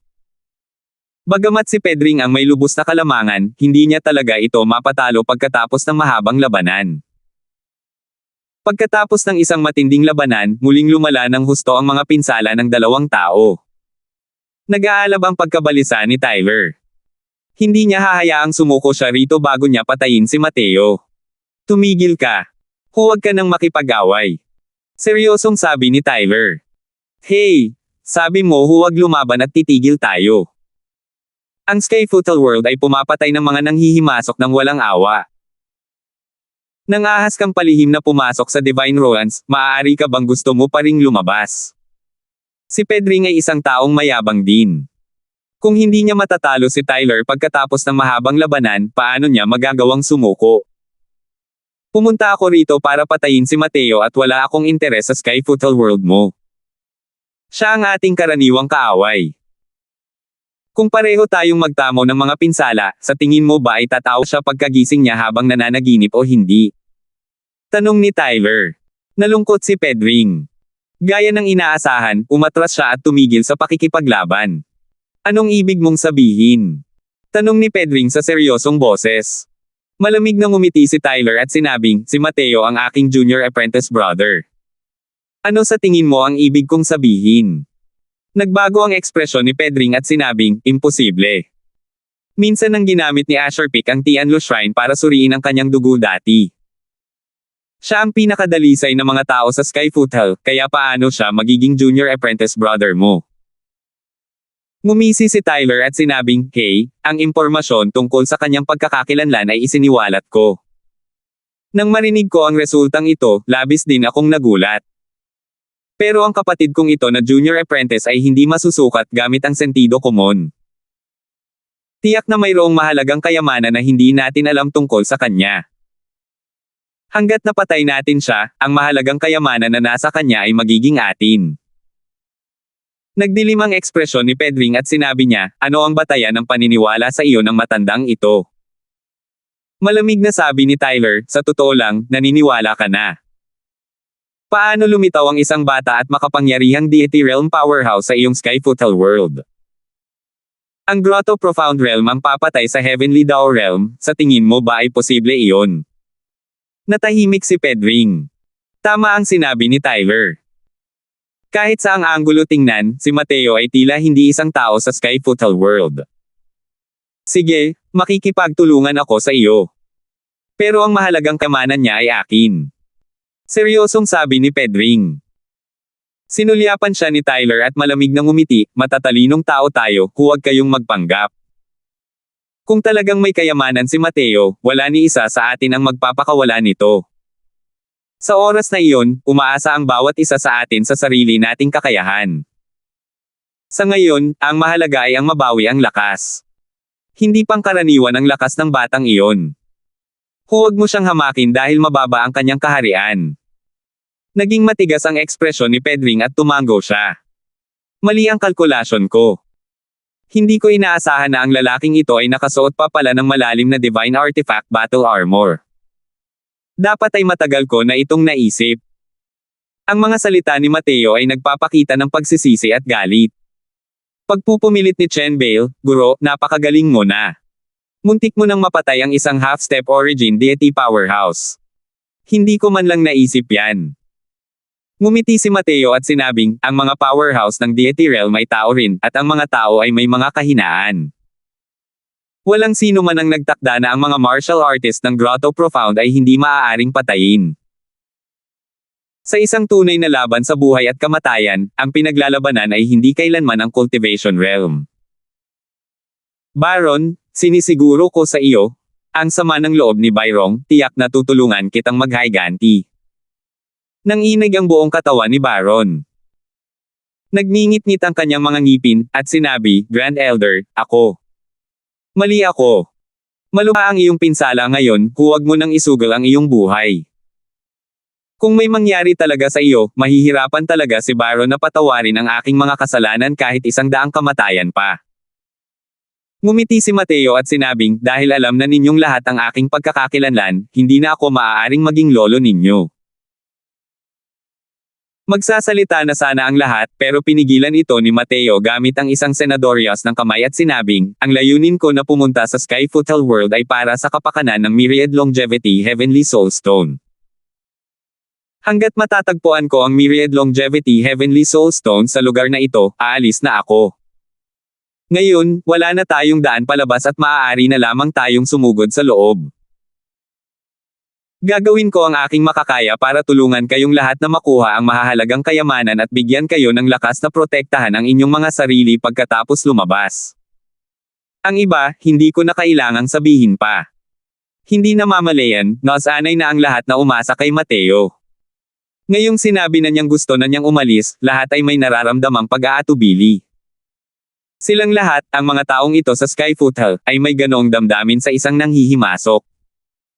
Isa lamang itong pagtataksil at erehiya. Pero, lahat sila ay parang natural lang sa oras na ito, nang walang kahit kaunting pagtutol.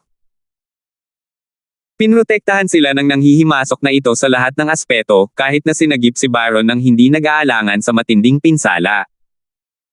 Pero paano naman si Pedring bilang banal na opisyal ng Skyfoot Hall Divine Palace? Gusto niyang hagulan ang lahat ng tao sa kamatayan anuman ang mangyari. Ang sentimiento ng publiko kung pabor o laban ay malinaw sa isang sulyap. Pero, itong 8 pinto sa harap, alin ang dapat nating kunin? Hindi napigilan ni Chen Bale na magtanong. Dahan-dahang tumayo si Mateo at malamig na sinabi, sumunod ka na lang sa akin. Casual na naglakad si Mateo patungo sa isang pinto at dumiretso sa loob. Nagpalitan ng tingin ang lahat at mabilis na sumunod. Ito ay isang madilim at mapanglo na sipi, na nagiging sanhi ng kawalan ng kakayahang makita ang kamay sa harap mo. Patuloy lang ang lahat sa paglalakad ng ganoon. Hindi nila alam kung gaano nakatagal ang lumipas, pakiramdam nila ay parang may nanlalabo sa kanilang paningin. Isang nakakakilabot na temperatura ang dumaan ng harapan. Isa itong napakalaking simboryo. Sa ilalim ng mga paa ay walang katapusang lava. Sa gitna ng simboryo, isang nag-iisang isla ang nakalutang sa ibabaw ng magma. At sa isla, may namumulaklak na may iba't ibang kulay na kinang. Iyon ay. Tiningnan ni Mateo ang prutas na iyon nang may pagtataka, ang kanyang mga mata ay puno ng hindi makapaniwala. Salamat po at sinamahan ninyo ako, ingat lagi mga master.